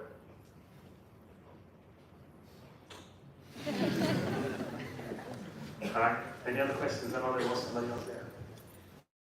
Good morning and thank you, my corner. I have the question of how is to come back to a gravitational environment on Earth, and how is the recovery process after 6 or more months in the space? So tell me again the first part of the question. I got the second one. But How does it feel to come back to a gravitational environment? how does it feel? Yes. Yeah. There are 2 aspects that I'd like to talk about. The first one is psychological. Coming back, it can be really cool, it can be really hard. Psychologically, because it's you have to understand that when you are in orbit, everything you do every day has relevance. The toilet breaks, and on the ground, you just go to another toilet. The toilet breaks on the space station, it's going to be a bad day. So somebody's got to fix it. And you're fixing the toilet, yes. You're making everybody able to do their job. So anything we do on the space station, anything, has relevance in the spot. And our days are really full. Science, technology, robotic operations, cargo operations, EVAs, spacewalks. Everything we do is really relevant, and every day you're doing something different that it's not possible to replicate on the ground. So when you come back, the biggest question you have the day you leave is now what? Where do I find the same motivation? Because I'll tell you what my experience was the first time.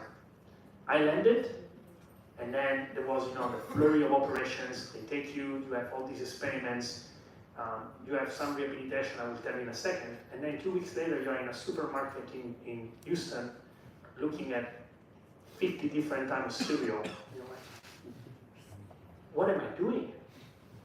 And nobody thinks about that. It's a little bit like PTSD, where you have to find your place on Earth again. It comes back, but for me, psychologically, the first time I came back, for about 6 weeks, maybe 2 months, I literally could not look at the sky at night.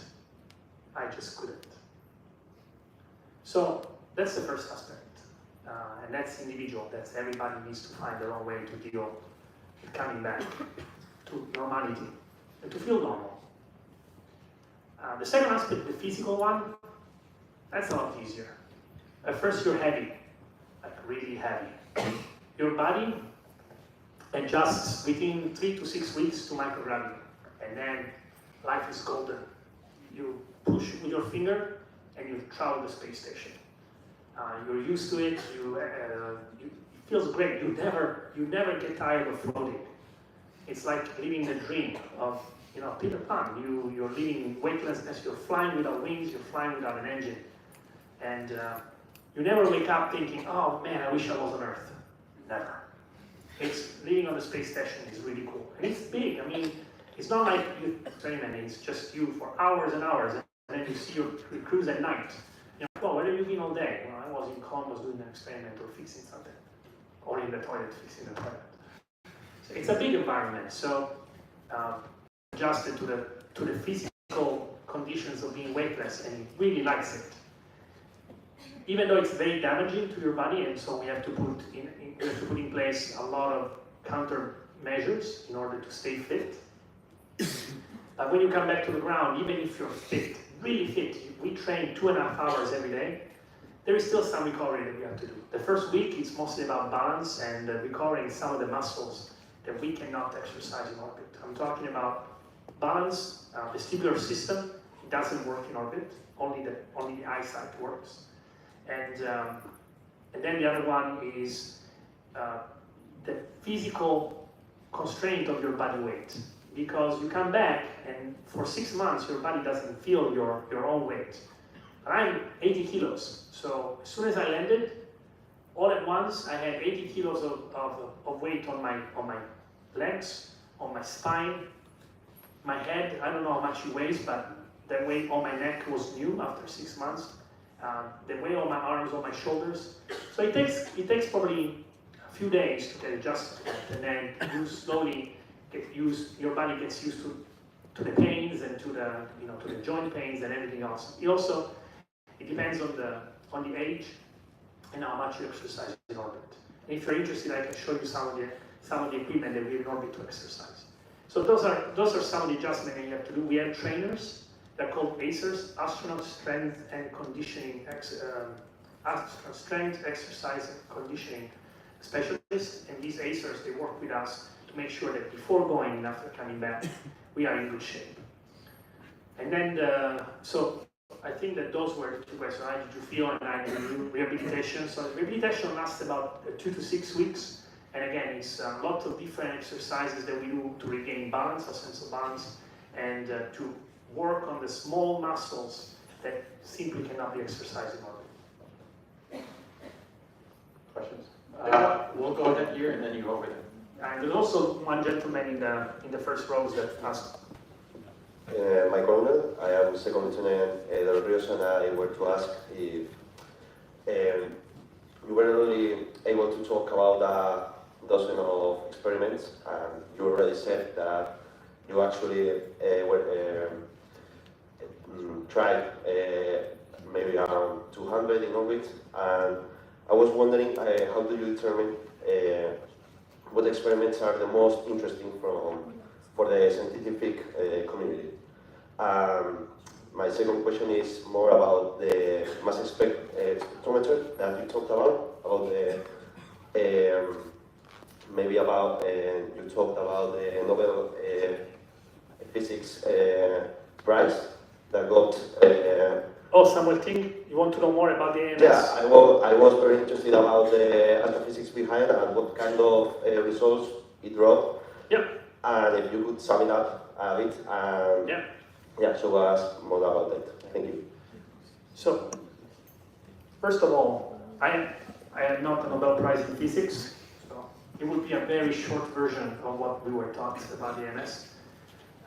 About the first question, astronauts have nothing to do with the selection of the experiments.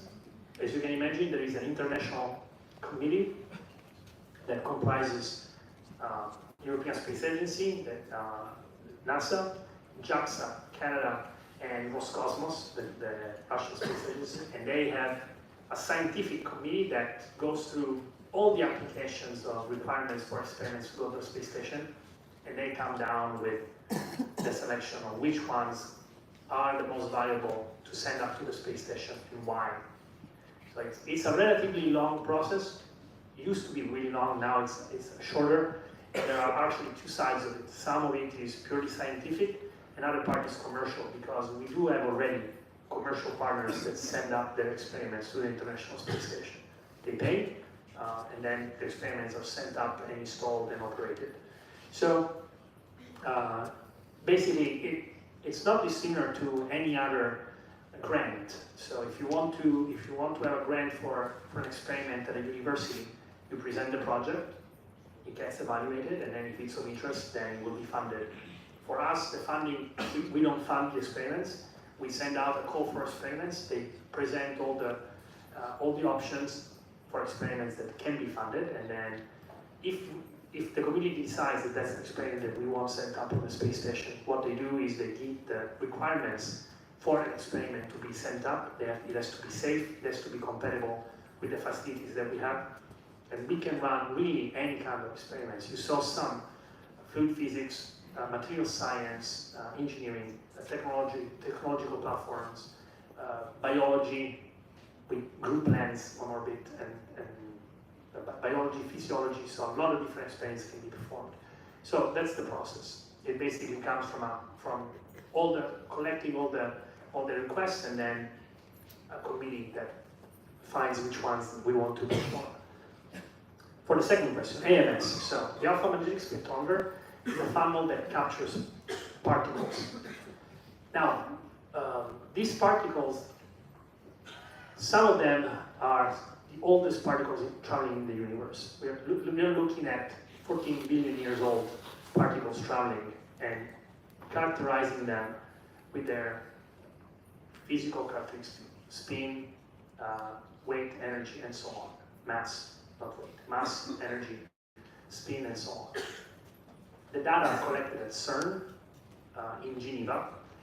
And what have they found? So you probably heard on different occasions that other than hydrogen and helium, anything else that is heavier than hydrogen, helium, and carbon probably has to be formed inside a star.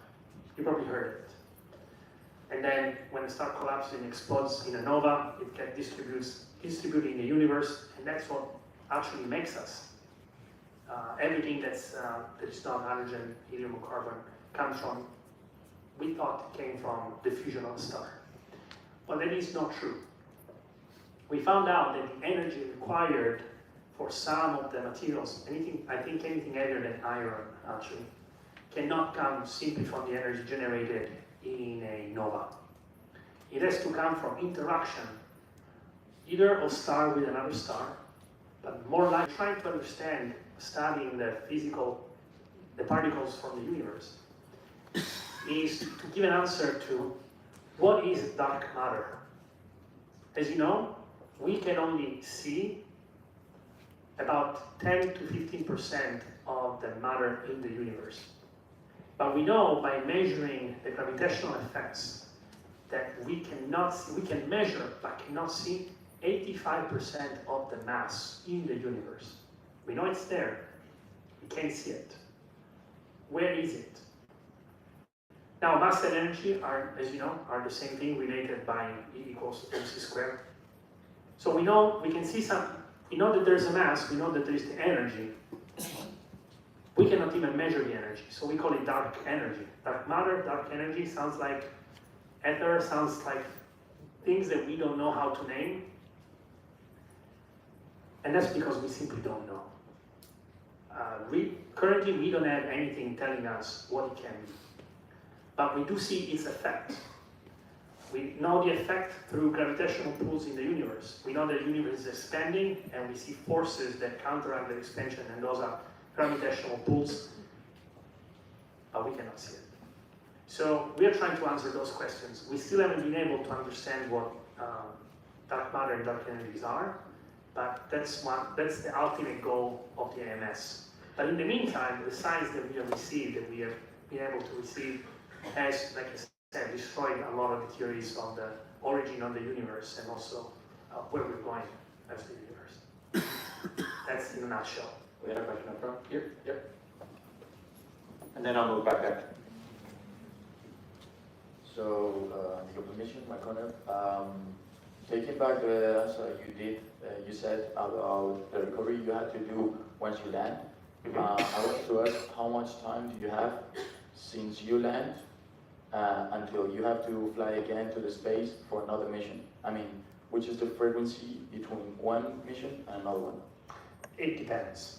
The simple answer is it depends.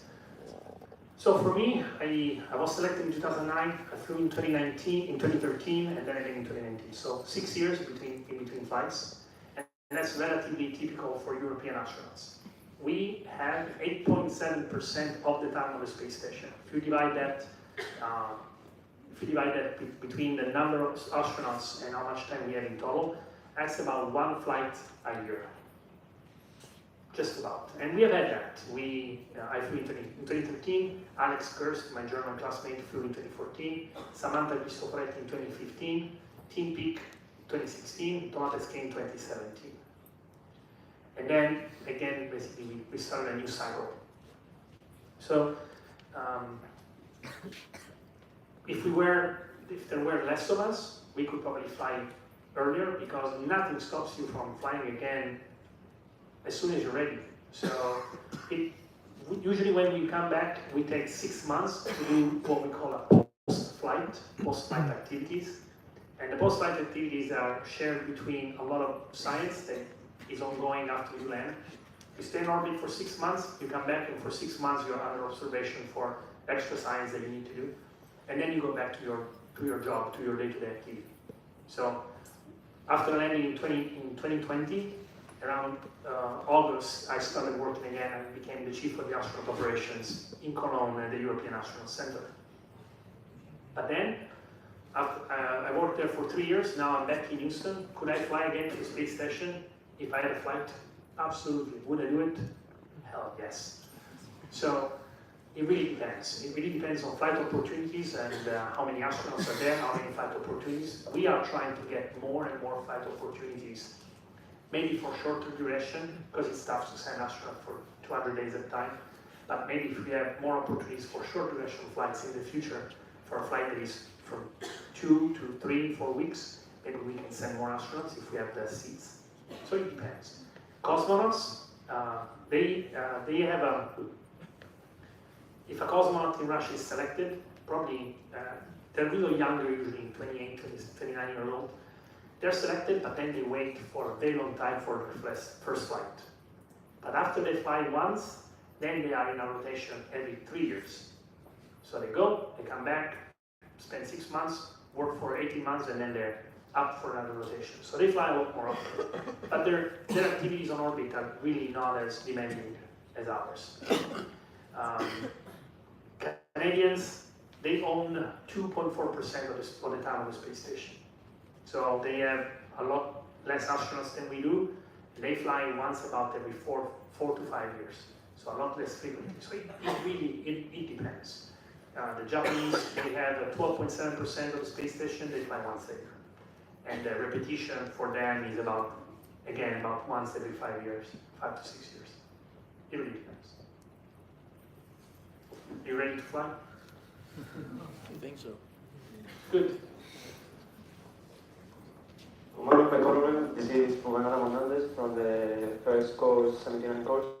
And I wanted to ask you if you could name out any significant challenges or difficulties in your first mission, as well as any other investigations or sciences that you did in that mission. I did a lot of investigations in that mission. I say, we did a lot of different experiments. I actually have some backup slides. Magic. So let's see. So in my first expedition in 2013, I had 2 spacewalks, and one of them is very famous because it's currently the worst emergency, the worst accident ever to happen during an EVA. If you ever heard about the guy who almost drowned in space, that's me. So in this picture that you see here, this is my first EVA, and everything was perfect. And in that EVA, some of the work that we did, let's see if I have more pictures. I don't remember what I put. Okay, this is going out. That's a good picture. Okay, so in this picture, you see some of the experiments that we did. You see these little boxes out there? That's me, by the way. Yeah, the space station is big, isn't it? So in this picture, other than one little piece of information, in this picture, I am the furthest man from Earth. Because Chris Cassidy, who is a Navy SEAL and an astronaut, he took the picture. As you can see, he took the picture from way below. So I'm further away than he is from the surface of the Earth. So everybody in the world is below me in this picture. That rules. So what am I doing here? By the way, this is the AMS. We talked about the AMS. This is it right here. The sensor starts here, and then all the experiments go below. And then 6 years later, I opened it up, I broke it, and then I fixed it. Here, I'm bringing inside these 2 boxes that are here. One is this one, and one is this red one. So this is material sciences. We took them outside, and then we left them outside in the open. So in vacuum, in temperatures that go from 150 degrees plus or minus 30 at the surface to minus 150 degrees during the night. So we leave them exposed to the vacuum, to the extreme temperatures, and to cosmic rays, and then we bring them back inside, back down to the ground, and we study the materials and see what happens. Things that we look for is atomic change, outgas, so gas from inside the material that goes outside, and such things, and resistance, how it changes. So this is one of the activities, one of the experiments that we took inside, and then inside we did a lot of different experiments. Let's see if I have something. Well, part of the EVA was, you see this huge structure here? This picture in the screen are really pretty. I wish I could show them to you, but. So over here, this structure, this is about 400 kilograms of metal. It's a structure that had to be installed on the space station, so that was part of my first EVA. This is a camera, one of the outside camera of the space station. It was broken. So as you can see me, always on the robotic arm, I uninstalled the camera and then installed a new one outside. This is a selfie. You know all about selfies. I don't have to talk about that. We'll talk about this later. Let's see if I can. Oh, here. These are training exercises. Okay, so experiments. In this picture, you see the melting. This is a fridge. Inside here, we have all the different human tissues or biological tissues and samples that we collect, and then we freeze them. We freeze them at about minus 80 degrees, actually minus 90. But Melfi means minus 80 logistic freezing something. NASA loves acronyms. They really do. So minus 90 didn't work, and so they called it minus 80. So in the minus 90 environment, this cloud is basically crystallized air because it's so cold. And so we take all these samples that we collect, then we freeze them. Before going back down, we take them out, we put them in cold storage, and then we send them down to the ground for the public, for the scientists to take care of them.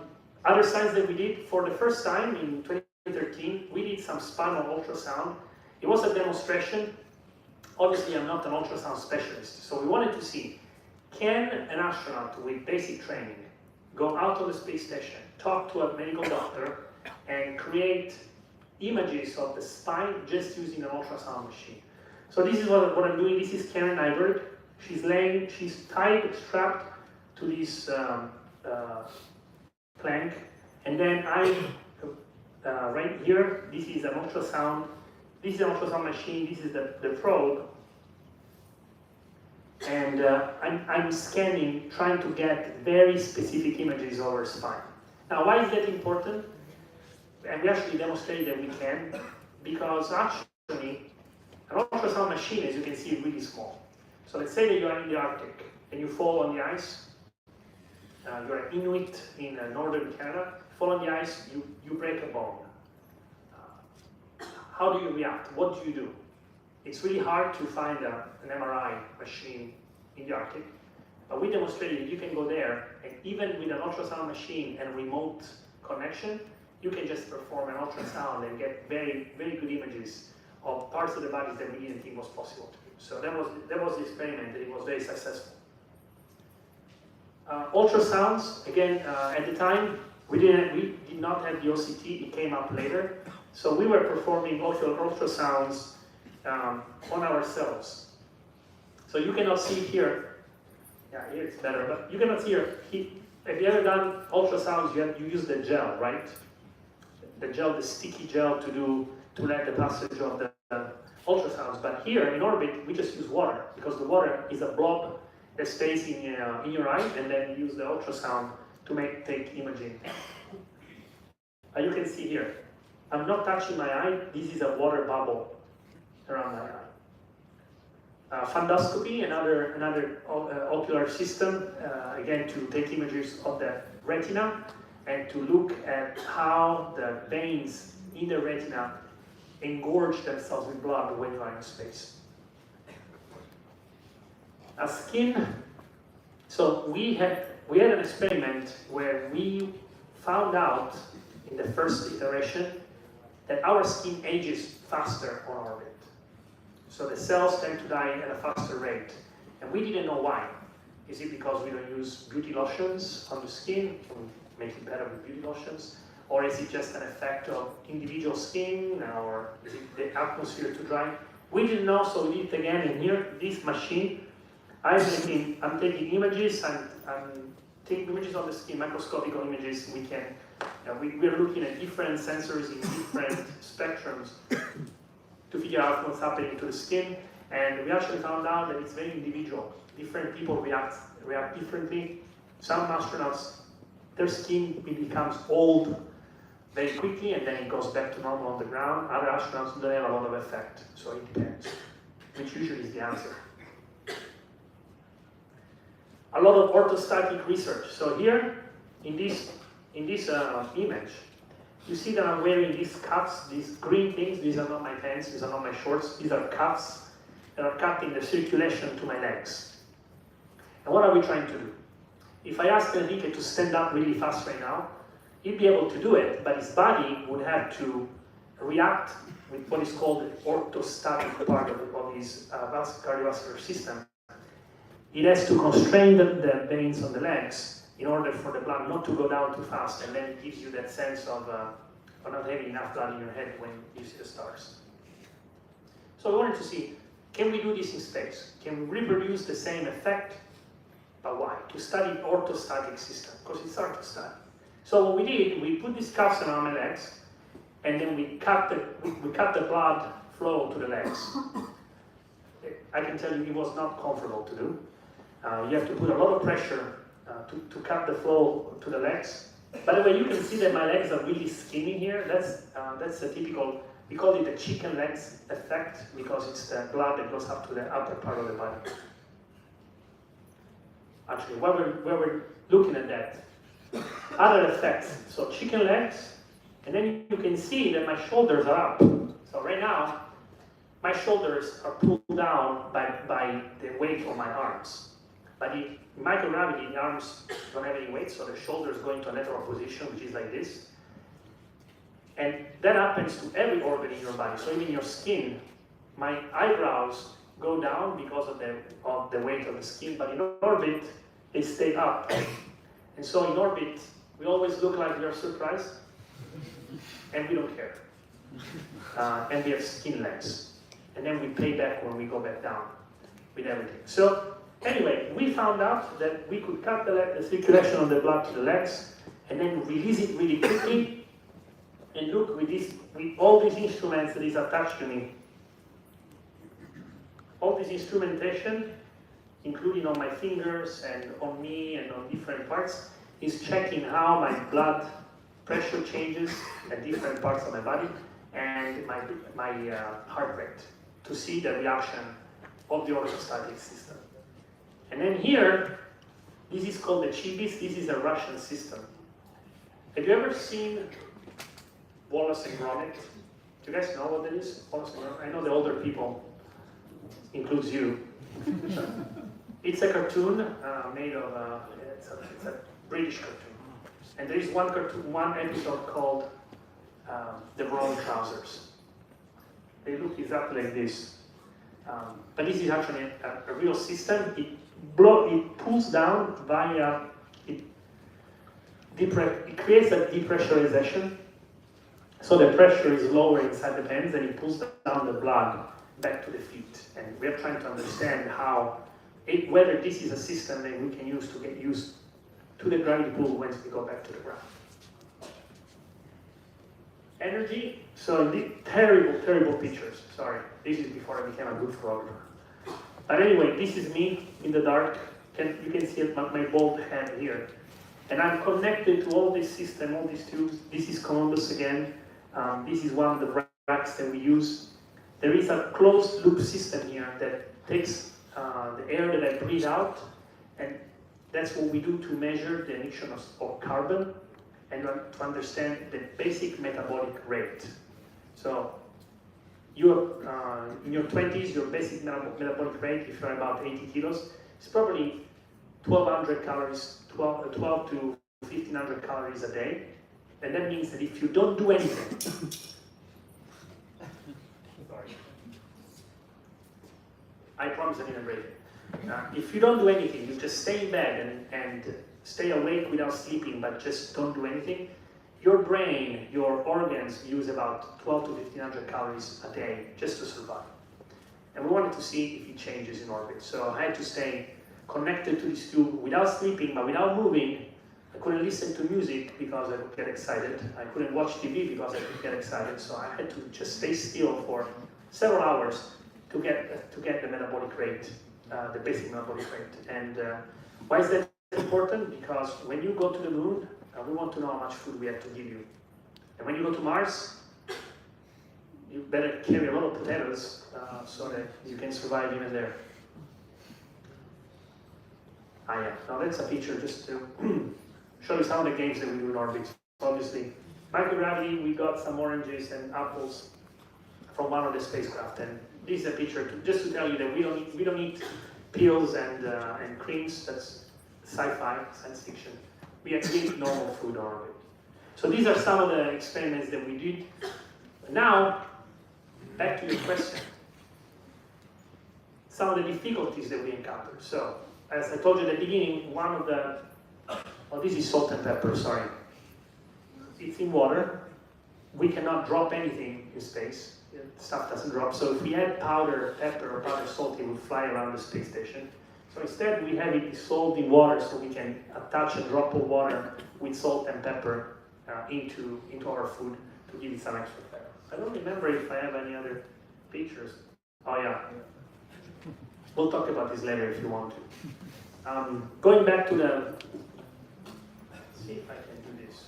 Ah, technology.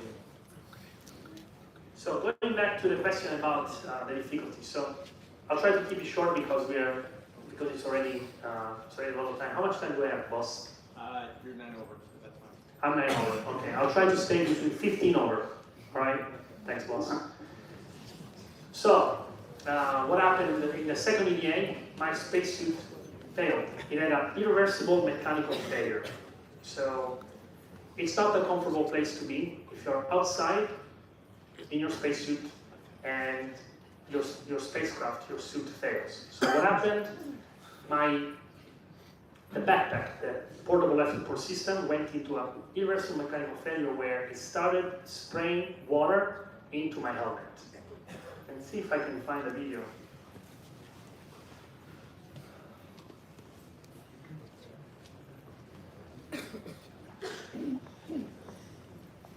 Here.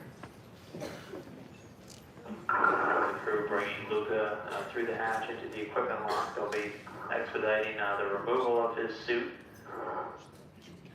getting the helmet off first thing and leaving us the other components like the safer and the workstation attached. Meanwhile, Chris Cassidy standing by inside of the crew lock. Now, I hope you can see when they take off the helmet, the water coming out of the helmet. There's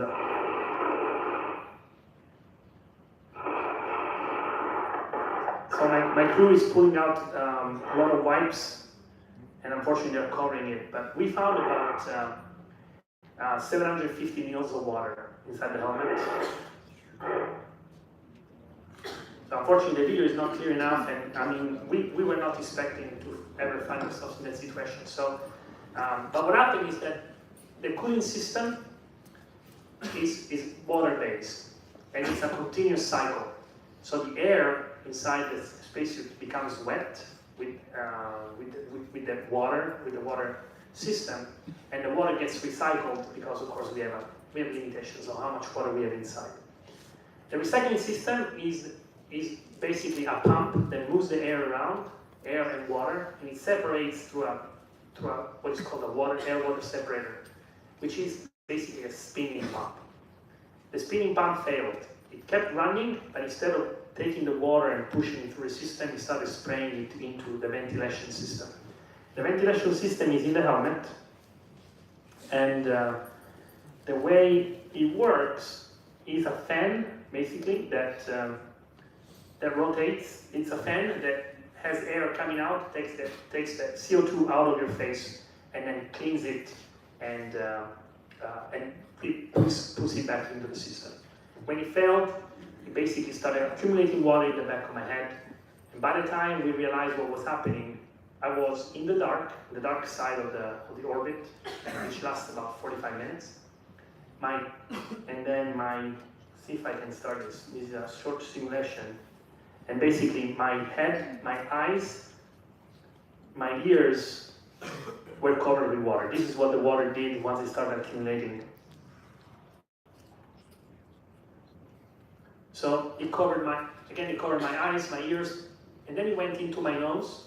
Capillary effect, it filled up my nose. And so I could breathe through my mouth, but I didn't know how much time I had. So I was completely isolated. My mics were wet, so I couldn't talk to the ground. The ground couldn't hear me. I couldn't hear them because my ears were filled with water. So I had to go back inside in the blind at night, and without any way to know how to get back. So it was interesting.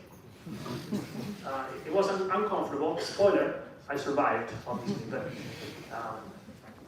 but we learned a lot of lessons in that case. So first of all, the reason why it happened was something happened on the ground. We had a water filter that was installed inside my spacesuit that was contaminated. So of course we went back, checked all our water systems, our filters, and eliminated the ones from the wrong batch. But we couldn't know that. So the filter that was supposed to clean the water inside the spacesuit actually contaminated it. It created several particles that eventually plugged the pump and that's what caused the water to go into my helmet.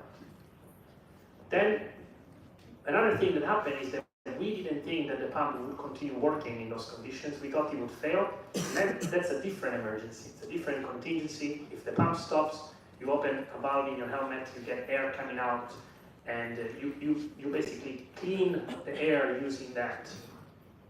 We didn't think it would keep working. So that's the second thing we learned.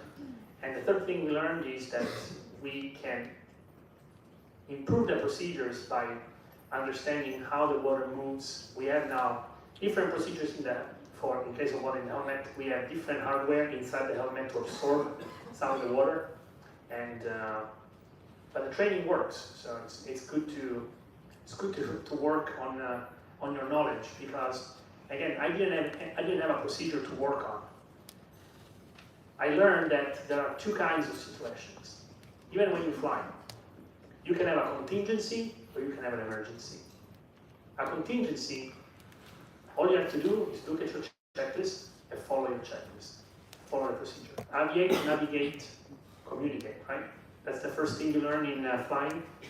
You keep your aircraft control. Wherever you are in the situation, whether it's your aircraft, your helicopter, your spacecraft, something happens, you don't let go. You keep your cool and keep flying, whatever it is that you fly. In my case, it meant don't let go of the space station. Don't get lost. Make the situation worse. And then you analyze the situation. What's happening? Is it something that I know how to react to? If there is a procedure, all I have to do is follow the procedure. And that's a contingency, because somebody else has thought about it and is giving you the solution. And then now you just have to put it into practice. And that's what we train for. But an emergency means that there's no procedure in place. It's impossible to think of everything that can happen. It's a human limitation. We don't have the imagination to think things that we don't know. So in an emergency, that's when you have to rely on your training and your experience. And that's why you train. That's why you're here. That's why before you become a fighter pilot, helicopter recovery pilot, a SAR combat ready transport, before you become a commander, before you go into your missions, you train. We train 95% of our time to fly 5% of it, because that's when you gain your experience, not to solve the contingency. Because the contingency, you will solve it every time. When you have an emergency, now you have to do it on your own. Now you have to think. You have to block the problem outside, and you have to focus on the solution. And only experience and training can do that. That's when you count on yourself. So, that training, the experience that I had as a test pilot, a fighter pilot, as an astronaut, put me in a condition not to think about the water in the helmet. I didn't care about the water. At the time, I didn't care about the problem. It was data. I had water in my helmet, and I don't know if I can breathe in the next 2 minutes. I was focusing on the solution. What do I do? Do I open the valve in my helmet? I can, but is it going to solve the problem or make it worse? Am I going to pull more water in front of my face? I didn't know at the time, but that was one action that I could do. Second action I could do, even though there was no checklist, I could open another valve. It's in the front of the spacesuit.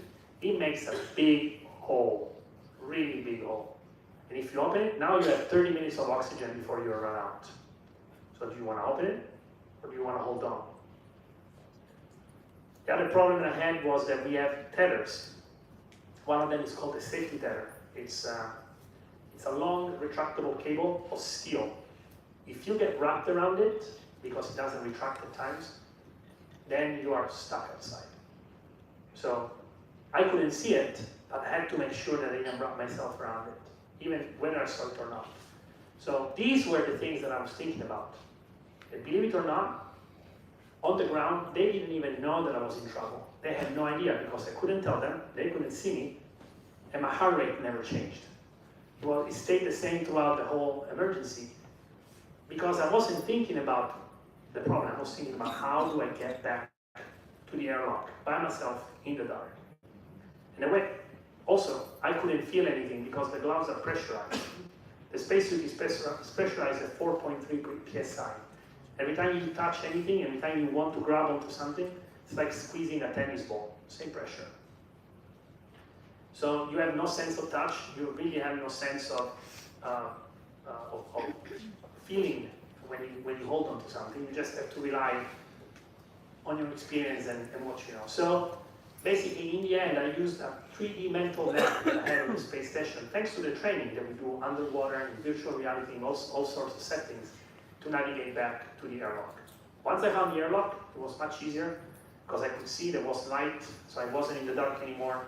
I knew the procedures, I went back inside, and without reading the checklist, because I couldn't, I put everything back on the spacesuit. I connected to the spacecraft.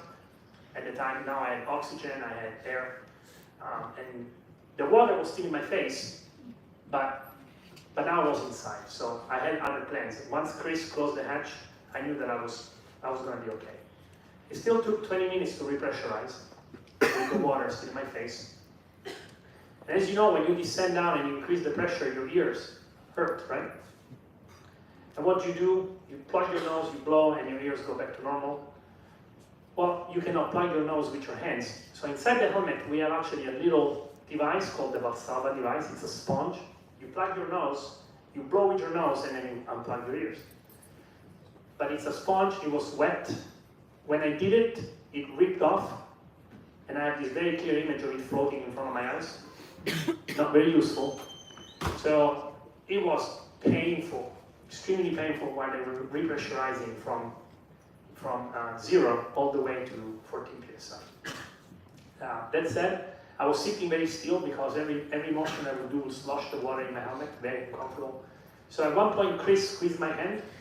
I squeezed back the hand to tell him that I was alive, because they were calling from the ground, "Luca, are you alive?" Not a good question.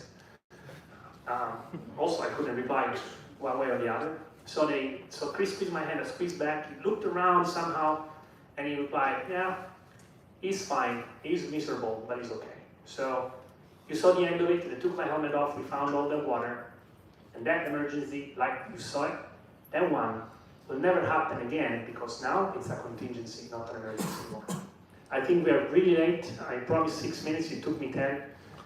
Thank you, sir, for letting me stay up here. Thank you very much for your time. Thank you for your attention. I welcome all your questions. You can find me on the social platforms if you have more questions. I'll try to reply. Again, thank you very much.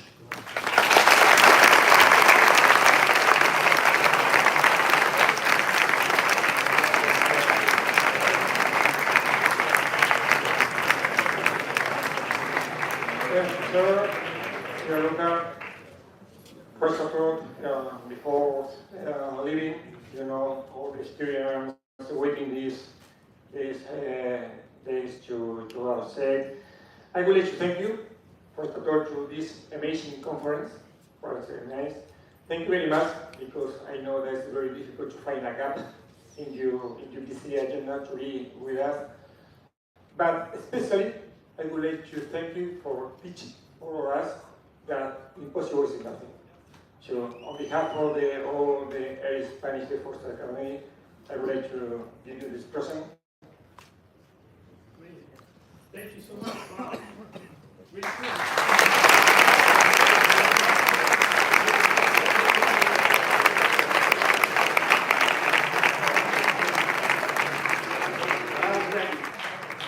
I also have something to leave you. So I have this tableau of some of the pictures that I took from the space station, some with me, some in EDA, some of the beauty of our planet, with one of the patches that I flew with me on the International Space Station. This is one of those. And my team and to the Ejército del Aire, all the best, my signature, thank you very much for that. But that's not it. I wouldn't be outdone, so I also have this, this comes from, it's the exact reproduction of one of our gloves from the EDA. It's from the glove of astronaut Hans Schlegel, and we call it the glove of friendship, because as you see, when it's not pressurized and it's just sitting there without anything inside, it looks like a hand ready to be grabbed for shaking hands. So the glove of friendship from the European Space Agency, but really from all the space community, to all the cadets and to the Academy of Life. Thank you very much.